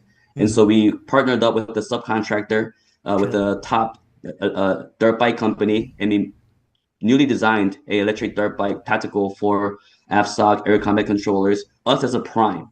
Yeah. And that was the most important thing. We said, we're not going to wait for somebody else to sell. We're going to own the customer. We're going to own the supply chain, vertically integrate, and become that next gen systems integrator 2.0 that we all know is in a dire need. Electric dirt bike for the military just sounds like something straight out of like a COD side mission or something. It's incredible.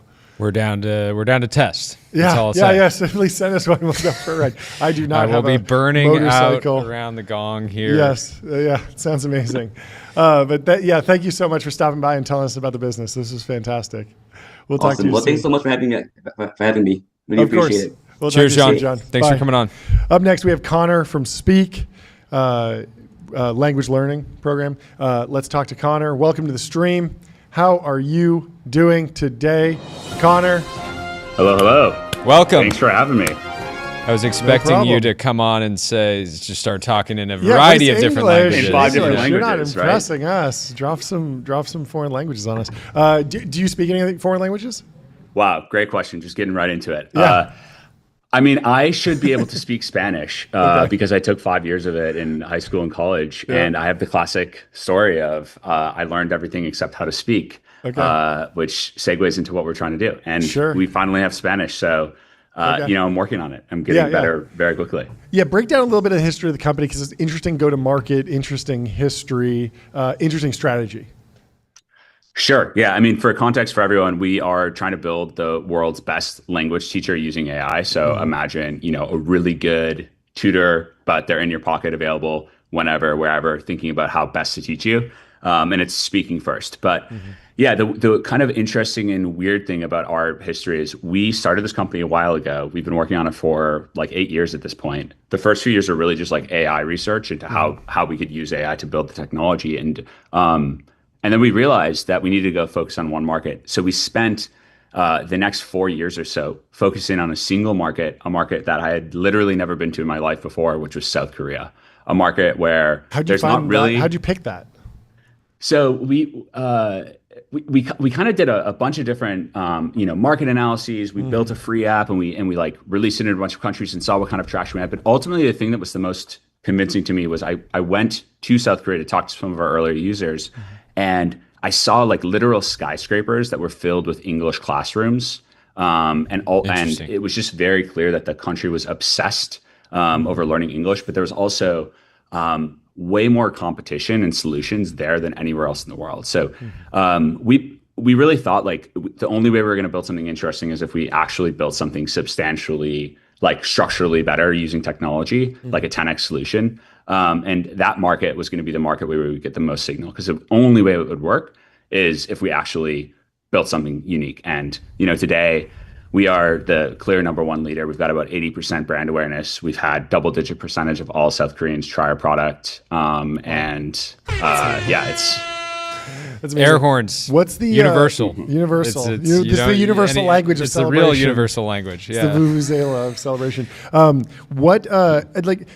Walk me through like how much value you're trying to deliver in the product. Like, am I benchmarking this more towards like a fun app to noodle on from time to time, or a college level curriculum that actually will, almost guarantee fluency if I work through it?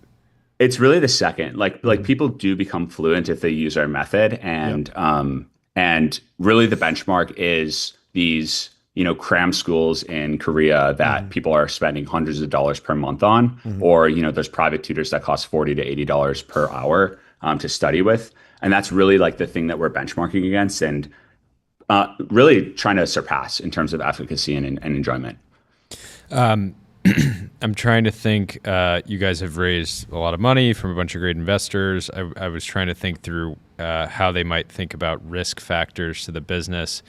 And one of those I could imagine would be real-time translation with AI gets so good that maybe people, don't feel the same drive to learn languages. Now, the counterfactual or counterpoint would be something like, robots being much better at chess than humans, yet, humans still love to play chess. And so I'm curious how you think of that, or if that's something that's kind of come up at all, and how you would address something like that. It comes up all the time. One term that is in some sci-fi books is the idea of like a babble fish. You put something in your ear, which, by the way, I think will be launched by many companies this year. I mean, Google kind of released that with Google I/O last month as well. With AirPods a little bit. They teased it at WWDC. Yeah, exactly. So that's going to happen. I mean, we're already seeing this bidirectional real-time audio, speech-to-speech technology proliferating. And my response is always, what we're ultimately doing is we're building something that is all about human connection and aspiration. Like, the reason people learn languages is because they actually want to be able to connect with other people, and they aspire to be someone that speaks multiple languages. And that's the fundamental behavior we're helping with. And so if you think about like the world's greatest translator, like the UN translator that's like highly paid and stakes are high, there's still an immense amount of friction in that interaction. And so especially when you're learning a language, because it's, for example, English, and it's the language that will allow you to travel the world and talk to anyone, or really, frankly, any language. I think that people will still want to do that in the era of really great live translation. And in fact, my contrarian bet, acknowledging I'm extremely biased here, is more people will learn languages, not less, because it will become radically more enjoyable and easy. Imagine you just have your best friend who's teaching you every single day, and that person is funny and like knows all about you and can talk about whatever you want and make it extremely personalized. I think a lot more people humans like challenges. It's very challenging. It's fun. Totally. It's stimulating. Look at chess.com. Yeah. The business is ripping, and like chess has been completely solved by AI for years. Yeah. And yet people do it. Talk to me about what's working on the customer acquisition side. I want to hear about the footprint of the business internationally and domestically, and then just kind of like the pricing model and how customers think about actually paying you for the service. Yeah. So, I mean, the business model right now is quite simple. It's just a consumer subscription business. We have multiple tiers, and that idea is we can build tiers for the people that are really dedicated and want all of the power tools and intelligence behind it. And we do charge a premium. Like it's a little bit more expensive than most other consumer subscription businesses. We're talking, depending on the market, somewhere around $100 a year to over $200 a year. There's a lot more room there to play, and we're just getting started. But I think like size of business and where we're at today. So I mentioned South Korea is kind of our bread and butter. That's where we've been up until relatively recently, trying to stay under the radar and just work on building the best possible product. And then we've really started to expand in the last 2 years or so. And so we're now becoming a very popular brand in Japan and in Taiwan, and we've actually now expanded coverage to over 40 countries around the world in the last few quarters.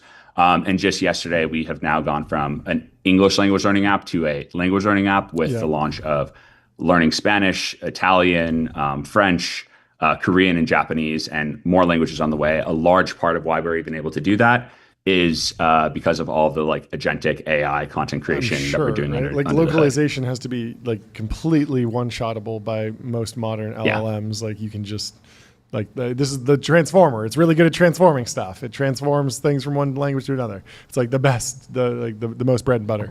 Yeah. Anything else, Drew? Very cool. Very cool. It's fantastic. We got to get on there. My Chinese is a little rusty. I know how to say. Yeah. What do you know? Yeah. Which is not even factually correct, but it generally means I really enjoy beer. But it's a good line to have if you're ever, I don't think we should go to China, but it's a good ni to have in your back pocket. Totally. I just know booyao, don't want. If somebody comes up to you on the street, I don't want it. I know, ni de yanqing hame. What's that mean? Your eyes are very beautiful. Oh, there wow, we go. that's another one. Honestly, between the three of us, we could dangerous. We could establish a beachhead, tell the people to go away, compliment and some nice compliments. So it'd be fantastic. we congrats would on all the thrive. progress. Yeah, come back on when you have news. Yeah, we'll talk to you soon. Okay. Have a good one. Thanks, guys. Bye. Cheers. Really quickly, let's tell you about Wander. Find your happy place. Find your happy place. Book a Wander with inspiring views, hotel-grade amenities, dreamy beds, top-tier cleaning, 24/7 concierge service. It's a vacation home, but better, folks. It's summer. Next up, we have Tenor summer. Get on coming Wander. in the studio. And before we get to Trey at Tenor, let's tell you about Bezel. Go to getbezel.com. Your Bezel concierge is available now to source you any watch on the planet. Seriously, any watch.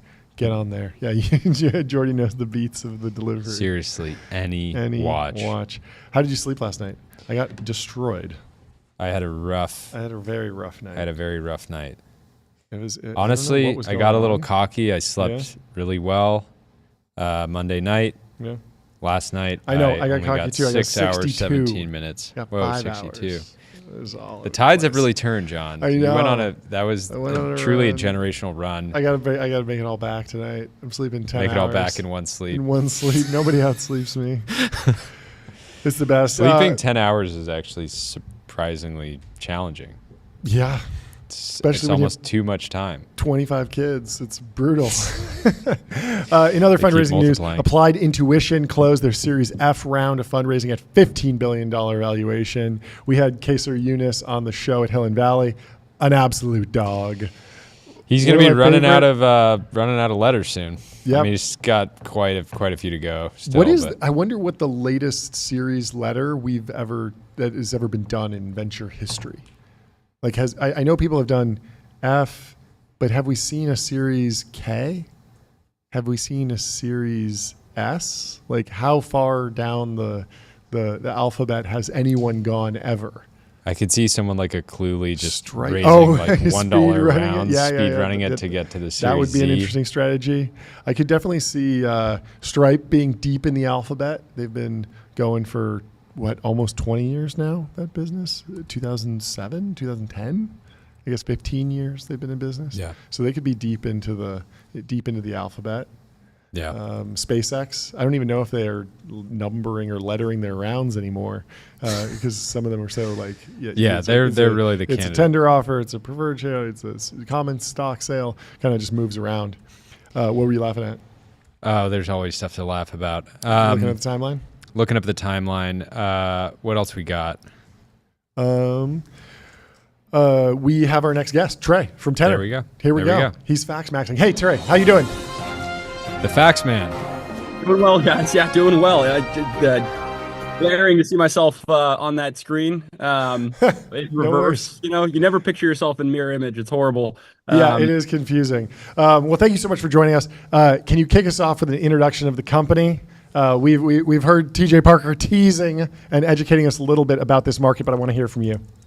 Yeah, 100%. I mean, our solution, we work with providers that receive patients. Those patients get sent from other providers, typically via what's known referrals, scripts. Like that's doctors. Terminology, doctors, right? And those doctors, when they send a patient, they'll describe it as like sending a patient into a black hole. The patient doesn't get contacted. They don't know where they're at. And it loses a ton of money actually to those receiving providers that are trying to convert those patients into real visits. That end up getting denied if they don't have complete documentation. So it's a whole mess. It's a real problem. And it turns out it all starts at eFax documentation. Over 90% of these visits originate via eFax documentation. And if you can solve the fax, you can really drive a great outcome for those providers. So that's what we do. So I hurt my knee. I go into my general doctor and they refer me to a knee specialist. And at some point, there needs to be a whole bunch of faxes going on. Is that just for insurance or for everything? Yeah, so I mean, imagine you get sent to that knee specialist, and then the knee specialist says, hey, I really want to send you to a surgical center. Now, the surgical center has to go collect all this documentation to say, okay, Coogan, are you, maybe they don't address you by that name, but they're going to say, do I have enough basically to get past an authorization? Is the payer, the insurance company going to pay for this? Or do I need to basically say, hey, sorry, we don't have complete documentation. I have to send you to PT. in that time frame, weeks go by and you have no idea what the hell's going on. Yeah, basically. super frustrating. I mean, you mentioned e-fax. We've heard a lot about faxes driving the medical industry broadly. What is actually the state of the art in the fax medical world right now? This conversation usually is like, it's like a misnomer, really. When we talk about, most times you hear people talking about fax, you should really think like emailed PDFs. You should think e-fax, right? Okay. It's actually very rare nowadays, at least as what we see, that people are literally going in and like putting the pieces of paper. Yeah. It's actually, it's more like if you wanted to send, you want to send a patient, I'm just going to right click, download the whole chart, and then I have to send it somehow. It's as easy as sending an email. It just happens to actually travel on fax wires. Like that's the actual mechanism, the protocol. It's not SMTP, it's fax line. Interesting. And that's important from like a regulatory perspective, right? That's right. And to be honest, it's actually, even that is a little bit overblown. In many cases, it's very possible to have a secure email inbox, which we see a lot of as well. It's just kind of a legacy network, and that's the one they use. And it has network. Yeah, that's right. Interesting. How'd you get into this? It seems like when did you realize you wanted to drive efficiency in healthcare business process? I to be honest, I have no like I view like automation as kind of this like also sort of this like false prophet. It's I learned about this from my mom who's sending patients out, and she'd say, Trey, it's like sending patients into a black hole, and it's not really like automation. Just so happens to be one piece of the component. And the other big thing is nobody knows how much it costs. Right. So if I tell you, look, it's going to be, if I say, look, it's going to be $300 and you know that right off the bat, you're actually way more likely to show up than if I tell you, look, we're going to have to determine your costs once you show up, which is what most people do today. And the reason they do that is because then they also have to go and run a check and make sure they understand how much your insurance is going to cover and pay for in the process. So really, we exist to solve the black hole problem. I don't really give a crap about solving the facts. It's just like if you say you're going to solve a problem and the first sort of hurdle is, okay, there's a bunch of unstructured PDF flow, and if we can structure that, we get like a good chance at it. That's sort of how we approached it. Not that much of a student of the game. So just talk to me about the scale of the customer that you can sell to. Is this something where like if you go to like a few networks and you win really, really big, it's kind of like game over? Or do you need to go to like every single doctor in a local in a local neighborhood and get them on board? Yeah, so I mean somewhere in between, to be honest, right? Like you have so much private equity in healthcare that if you think about the size of their markets, they're often consolidating. So those consolidated entities, those are really our ideal, customer profile. We do work with a number of health systems, but like to be like, if we're just being honest, right? It's like if you want to centralize an inbox and really a sales funnel, when you think about the patient funnel is really a sales funnel, you still have to go do it department by department. So there's not like 20 deals to be done. There's probably more like 200,000 when you look at like the size of providers, because we unfortunately can't work with like 2 provider shops. But yeah, totally. What's the scale of the business like today? So we're processing. We have 20,000 providers sending. Right, so they're sending faxes, sending emails. We've got hundreds of providers using Tenor to process, and then we've got millions of patients. Millions of patients. Let's go. Thank you. Fucking hell yeah. Yeah, man. And, how much did you raise today? We raised $101 million. That's right. Wow. Let's go. There we go. That's fantastic. How did the round come together? What was that process like? Was it preemptive? Incredible. Did you guys go out for it? Who'd you get on board? All right. I literally was. Just a little bit of background. I literally got lost. So we're in the Lincoln Center. We hadn't like completely unrelated to the fundraising event. We had a big prospect customer event in the Lincoln Center tonight. Yep. I get lost 5 minutes before because I wanted to grab some food, some nuts, and I get lost. I'm sprinting to the door and I found it. So I'm like running hot. But so to answer your question, like, I sound really salesy right now. To be honest, I'm usually a horrible fundraiser, historically horrible fundraiser. Okay. This came together in like 4 days. It was like the business. It was 25 mil a day. It's pretty solid. It's a good run rate. You should have just kept going. Why not? No, okay. Most of our rounds have been. So we had a partner at Andreessen. I mean, this is kind of like I think some of the fun shop talk, but you know, so you have a GP partner on most deals at Andreessen, right? So we had a GP and a partner. Now, partner at Andreessen goes and actually becomes a GP over at IVP. Oh, interesting. Amazing. And what does he do? He was just bored observing us for 2 quarters. When we said we were going to hit the thing, and he just calls me up after the quarter ends and is like, "So did you do the thing?" And I said, "Yeah, we did the thing." And so we did the round. And then there were a couple of other firms that we just like really respected that were just like, "Yeah, we're doing the thing. Let's do the thing." And we did it. That's amazing. What's the use of funds like? Is this like R&D heavy, spending a lot on engineering? Are there hard costs in the business? Is it hiring a lot of sales reps? Is there some sort of like crazy payback period where you have to go and install or win a customer and then you get paid back over like a really long time? Because I imagine like this seems like a pretty low churn product if you can get it installed, but it might be expensive to do that. That's a great, it's really, it's an expensive deployment period. And so you're looking at an expensive first year, typically speaking. So yes, the traditional, hey, we're going to, keep growing the sales team. That's just been growing off of growth anyways. Sure. But get way ahead of the engineering team. We're launching this product. So like we have these millions of patients, right? And I'll give you like one quick example. It's kind of interesting. You think about the fact that you got sent over to like let's say you're sort of having trouble sleeping. Turns out you get diagnosed with sleep apnea. You now are going to get a CPAP. Now you might actually qualify based on all the clinicals you've done because you've been to a sleep doctor, you've been processed through a DME, you've been processed through diagnostics. We have all your clinicals, we have your insurance. We can actually suggest to you all these other services basically that you qualify, you're eligible for to go and get. And whether that's additional consults, behavioral treatment, pharmaceuticals, things like that. And so we're launching this big network product, and it's a huge lift on the engineering team. And so we've been growing that team really aggressively as well. That makes a ton of sense. It's been an honor to hit the gong for you. It has been an honor. You're an absolute Chad.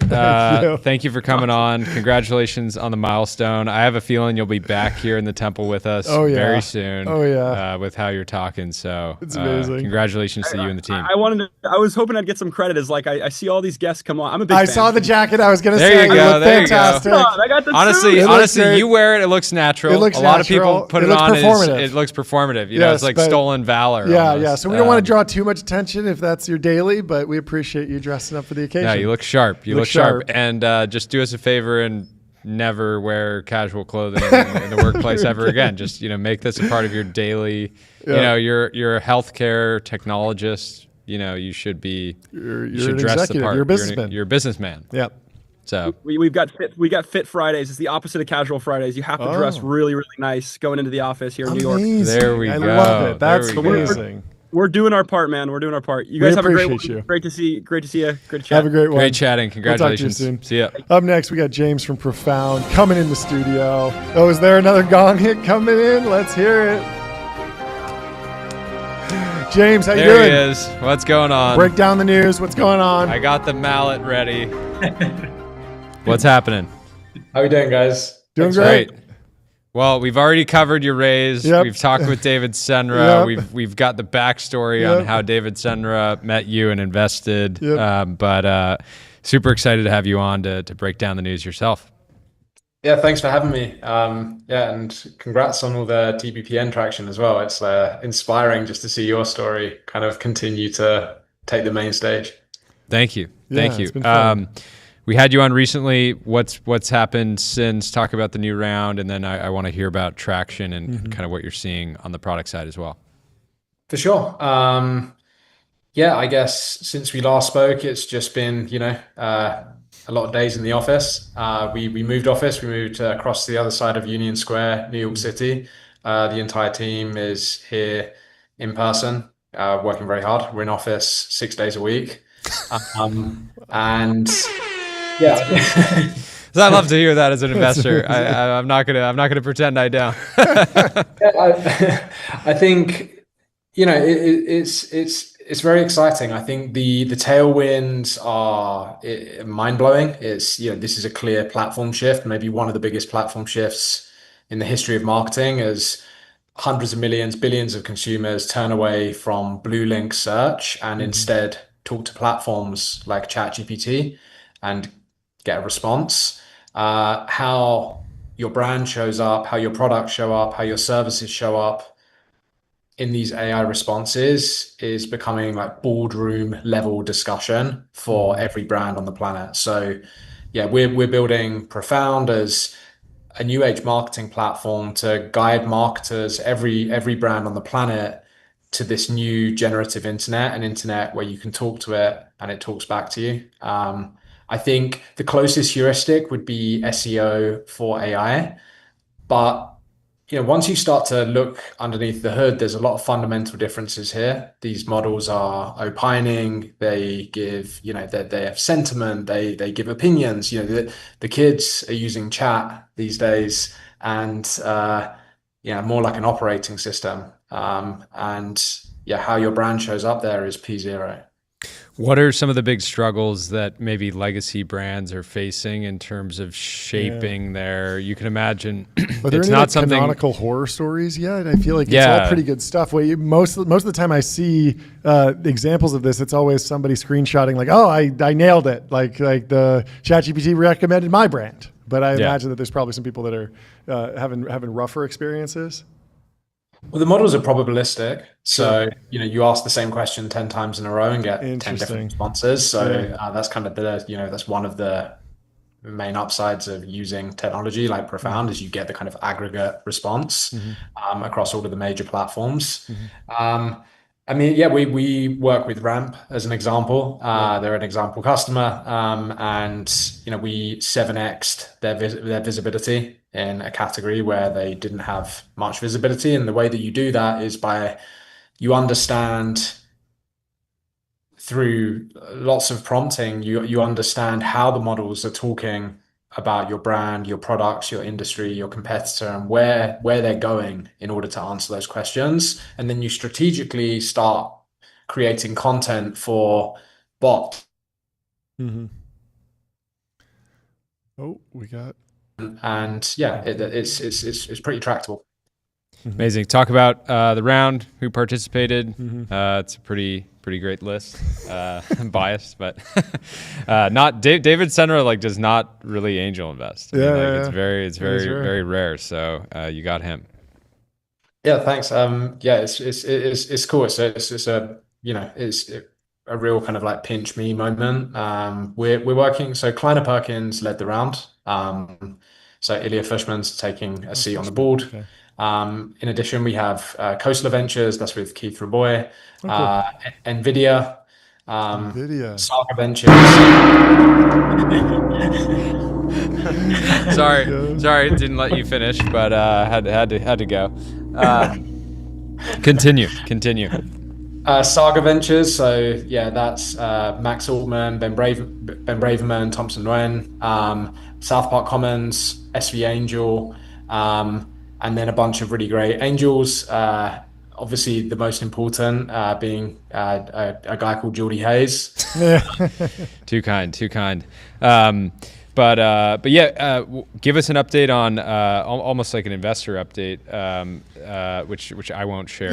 But give us an update on kind of the what is. I'm curious what the sales cycle is right now with companies that you're talking to. I imagine this is like a kind of a hair on fire issue where they realize hey, we don't know what's going on or things are happening. What does that look like with some of these bigger multinational brands and companies that you guys are working with?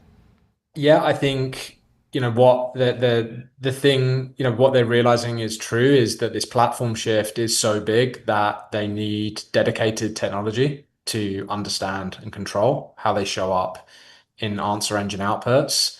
They can't rely on existing marketing technology, if anything, just purely because the space is moving and evolving so quickly.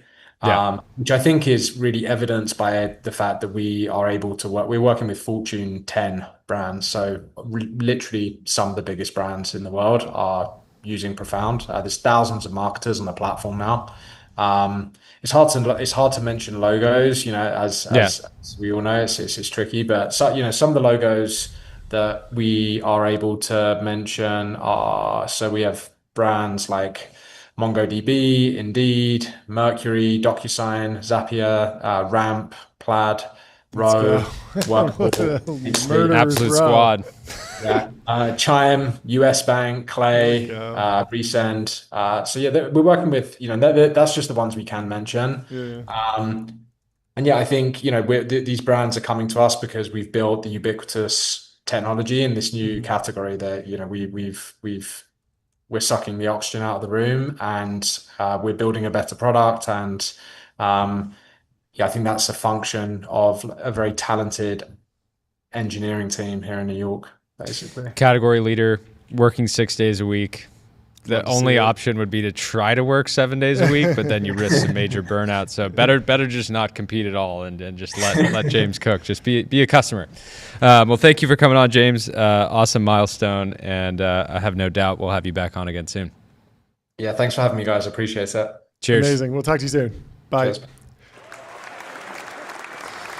We got back-to-back guests coming in the studio next. We got Warp and Senra Systems. We're going to figure out who's joining first. Senra's coming on first. Okay, we got Senra Systems. Not David Senra. Not David Senra. We already talked to him. We got Jordan. We got Jordan, the founder of Senra Systems. Let's bring him He in, is if he's an here. emerging wire harness manufacturer. We're going to try and get Senra.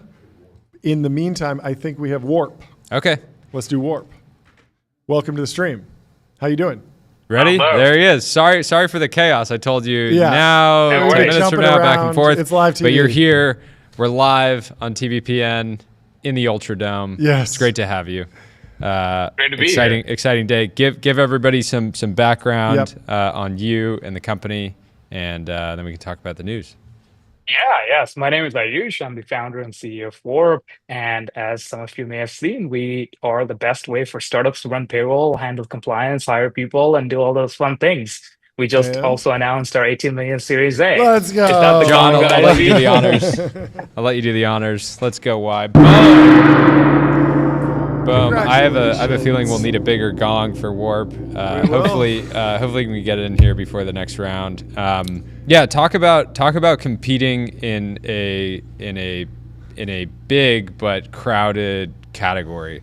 And maybe kind of a little bit of the origin stories of the business as well, because you're relatively new but clearly making waves. Yeah, totally. I mean, Jordy, you've known us from the very early days, I think, and we've been friends and kind of working on this from the very start. So I think you've seen that journey. But really, what I think about is there's almost like such a high bar today for building incredible products, right? I think a ramp obviously comes to mind where you start out in this like huge market and you see a incredible like opportunity, and maybe it looks like there's all these players, but if you can build an amazing product, if you can give startups, companies the best product experience, like that actually has a lot of demand. So I think on our end, we also saw that there's all these different tools that people kind of piece together for running their companies, running payroll, handling compliance. It's very disjoint. It's very manual still today, especially for startups. And if there's one thing that startups hate, like, and I've done this before myself, is stare at a piece of like paperwork from government, like New York Department of Taxation, whatever, and have to do it themselves. And that's just so annoying. So we're kind of automating all of that for once, using tons of kind of automation AI behind the scenes to kind of accomplish that. And also just building a really, really amazing product. So I think one of our customers told us this the other day, is that using all these other providers feels like you're using like Bank of America to pay somebody, or like TD Bank. But then if you use Warp, it feels like you're using Brex or Ramp or Venmo to pay your friend. And that's the kind of like the qualitative sort of product-like difference that we think about. How much are you thinking about agentic workflows and features versus traditional SaaS, bread and butter, CRUD, traditional fintech, all that kind of stuff?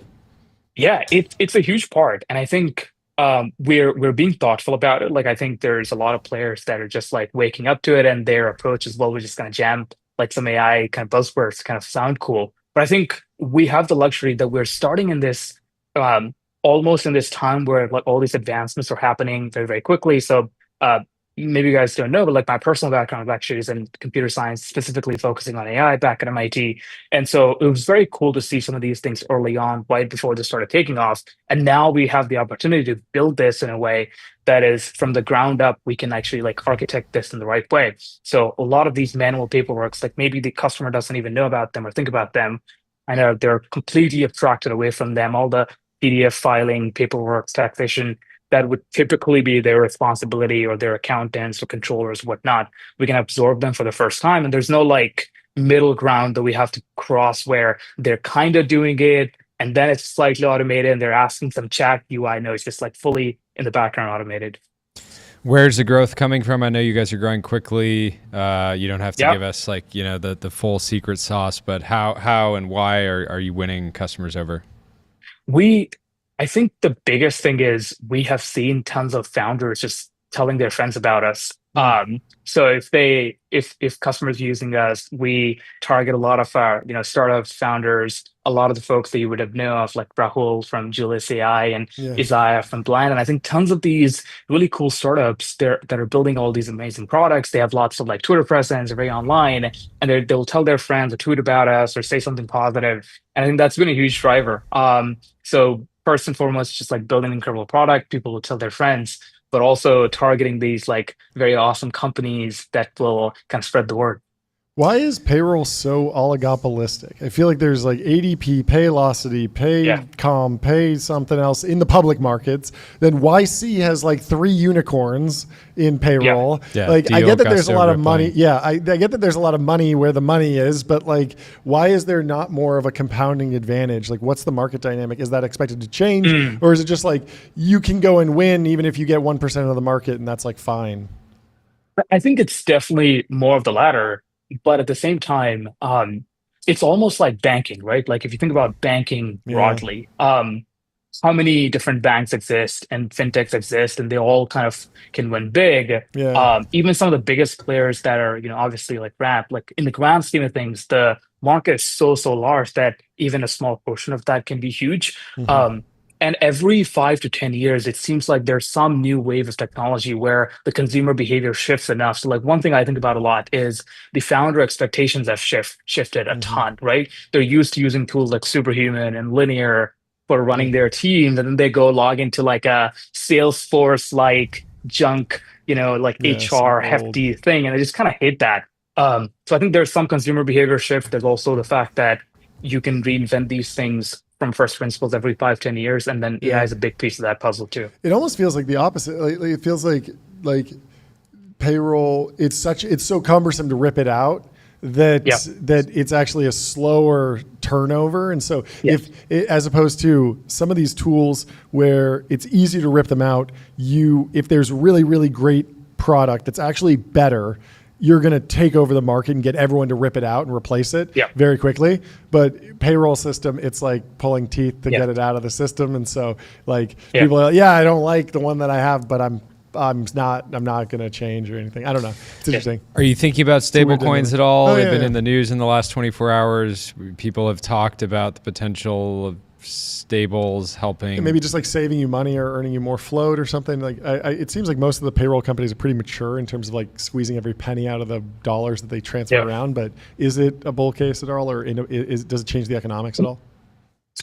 From where we sit, I mean, we haven't seen a ton of requests coming from customers directly, which is the main thing that I try to track, right? But I think more macro level, it seems like the moment for stable coins is definitely happening. So I'm bullish overall, but I haven't seen a direct uptick into like payroll, especially because I think if you, especially for US focused use cases, which is where we are, we do global contractors, obviously, and that's a smaller part of like what we're doing. But for those players, it's probably a bigger thing that they need to think about for international. But I think the one maybe like take that I have is the US banking system gets more shit than it actually deserves. It's actually like quite good. The ACHs, the Fed wires, even though they're kind of old and we're stuck with them in some ways that they could be better, they're better than what people realize or give them credit for at least. Is that just because they've been wrapped in APIs so many times that like they're actually pretty easy to develop on, or is the actual underlying system evolved and actually gotten better? It's both. I think the rise of fintechs and APIs obviously make a lot of them very easy. But the interesting thing is, like if you look at India, and I grew up in India, my family's still there, the UPI, which is mobile wallets, are actually a huge thing in India.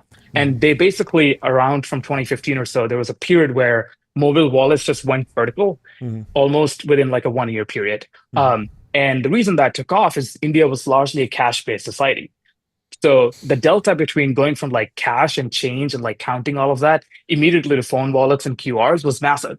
But in the US, you'll never get mobile wallets, not in a true sense. What we do have is credit cards and Apple Pay because there's not enough of a delta. So like it's one of those things where the US figured out ACH rails and Fedwire rails and credit card rails earlier than all these other countries that are now just catching up. So they get to kind of leapfrog and go to the next level. But we have like some of these things that have actually worked for a while, all these like legacy layers of technologies that are built around it that we don't get to like immediately cross over because there's not enough of a delta. So we will be on like ACHs and Fedwires for a long time, but they work pretty well. They're Lindy.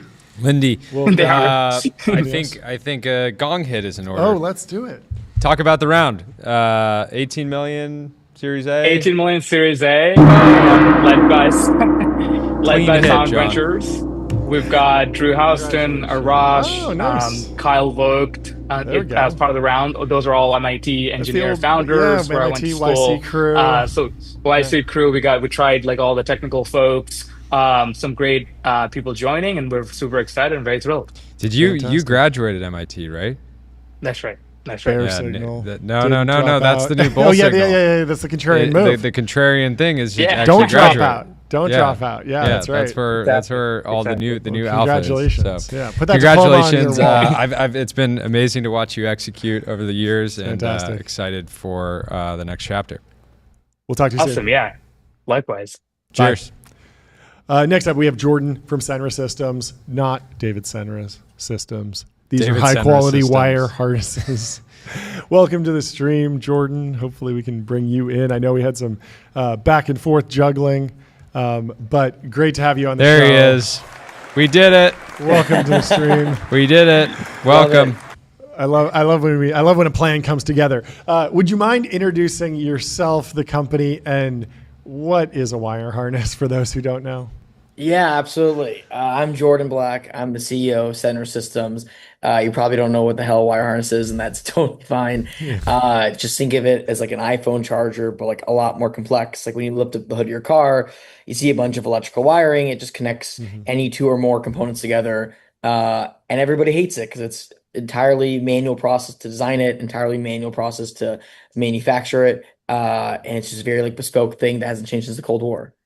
Top applications. I mean, you see it in the car. I seem to remember like the Cybertruck changed their wire harnessing and reduced it by like, it went from like 10,000 feet of wires to like 1,000 feet or so. Is that roughly like the right story, or like give me a more concrete example?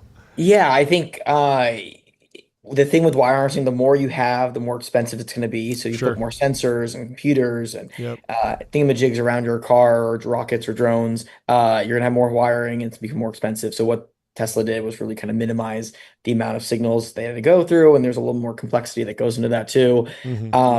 But it's in everything. Like that's the way you power your coffee maker, your rocket, drone, missile, everything else. Because if you need to connect this thing that needs to send signal or power to this thing over here, the only way you're going to really do it is through copper wire. Yeah. So cars, rockets, drones, planes, like what is the most common product that you're selling your wire harnesses into? Is it everything, or do you have a specific focus right now? We do a little bit of everything, but right now it's mainly aerospace and defense. And the reason why is because it's very hard to get a high quality wire harness in the space, like not to get super morbid, but like the reason why like the astronauts died in the Apollo mission was there was like a nick on the cable jacket and there was a flammable gas and the whole thing sparked. Or there's a lot of launch failures or launch delays that happen because like they can't get a wire harness on time. And it's this hard thing because if you put a wiring in a car, it's kind of like it sits there, it goes through some bad winters sometimes, but like when you put it into a rocket or a drone, like it needs to withstand crazy environments, get beat the hell up, and it goes to space. It's in a vacuum. It's all over the place. And it has to be like very precise in the way it gets built because it's all done by hand today. So there's a lot of like inspection. And so that's kind of where this like bespoke process on top of the complexity, on top of like it being something really niche that nobody really knows about besides myself and the people who work at Senra and a very few people in the US. This is where we're trying to like take all that tribal knowledge, take all that processing and really kind of make a structured output of it too. So yeah, what is the key innovation here? Is it automation? Is it robotics? Better software? Better just skilled just laborers caring about it exactly 10 times more than the next person, giving a damn, as you say on your website. I like the high level is like if any of us ran like TSA tomorrow, we just do a way better job than like what it currently is. And so there's just like caring and just make like kind of just getting rid of all the bullshit that's going into it. But what we're doing from like fundamental portion is like the way large companies today design wire harnesses. They use like Excel spreadsheets and PowerPoint slides, and no one's really trained on this thing. And the way it gets built is like with hand tools and like on a wooden table. And so the like software aspect of it is like we're creating this like industry standard for how wire harnesses should be designed in like our tool called AMP, where we can take the tribal knowledge we have and like tell people like this is how you should design it. Because every time I get a wire harness, I go back and forth to the customer of like, you did this thing wrong, I can't find this part, yada yada yada. And then to build it, we're actually using automation and we're using a lot of software processes to make it like a really streamlined effect. So like you both can come to my factory tomorrow and start building a wire harness because it's not the most difficult thing to do in the world. The hardest part is just knowing exactly what steps to do and where to actually perform the process as well. Talk about how the round came together. Did Dylan feel have some sharp elbowing out, the platform funds? You don't want to get on the wrong side of board table with him. Yeah. Boardrooms can be rough. But how did you guys meet and break down the round for us? Yeah, absolutely. I got introduced to Dylan through one of our investors, and I FaceTimed him when I was, I think a weekend in Laguna, and all of a sudden we just started hanging out a ton. And I've been pitching that we were creating a wire harness design tool, which is the Figma of wire harnessing for a very 2 years. And just to kind of explain what we were doing. Did he scare you and say, well, actually, Figma is the Figma for wire harnesses, and I'm going to eat you alive? Stay out of my territory. It's a little bit different. Yeah, a little bit different. I have yet to get a Figma designed wire harness to this day, but maybe one day we'll get it. Yeah. And we spent a lot of time together, and I'll be frank, like I'm obsessed with the guy. I think he's just so intelligent, the way he thinks from a product standpoint, how he runs his company, where taking something so bespoke, like a design tool as well, and breaking into this industry that hasn't been changed in a while too. Like it kind of just really resonated with me. And then we were chatting one day, and I was like, I'm going to go out and like fundraise. And he's like, I'd like to like put a check in. And I'm like, oh, okay. Like classic. Made it in Silicon Valley. He's going to write the angel check. And he's like, oh, I like to, own a substantial amount of the company in the round. And I was like, oh my gosh. And so it was kind of about to start kicking off the fundraise and doing that. And I don't know, it really thought to me of like, we have really great investors on our cap table, and I'm just super thankful about that too. But I'm excited to just have someone who can be in the weeds with it and just like actually help grow this company, be this kind of like mentor, but also just like this company that we want to grow into as well too. And it's ultimately really exciting. And so I was like, let's do it. It's, no one else can really understand like the struggles and also the missions or the obstacles we have to overcome than Dylan, and we just kind of get each other. So that's amazing. What was the final round size? 25 million is the round size. Let's go. There we go. Congratulations. There we go. It's great news. Well, I feel like you'll be back here in the Ultra Dome very soon. Very soon. We might need some custom wire harnesses. We're wiring up lights all over the place. There's actually, we got extension cords taped to the ground right now. Probably not your ICP, but we got a lot of. We'll figure out a way to integrate for sure. Perfect. If you ever need anything, electrical wiring, I'm your guy. So fantastic. What's before you go? How are the vibes in the Gundo? You guys are technically in Redondo, so I don't know if you claim Gundo. I'm calling it the Dondo. No one's calling it Redondo. Redondo. Yeah, that's good. I hadn't heard that before. That seems so obvious now that I can think about it. Yeah. Yeah, it's. I think the vibes are very high. I think everyone's just so excited to build.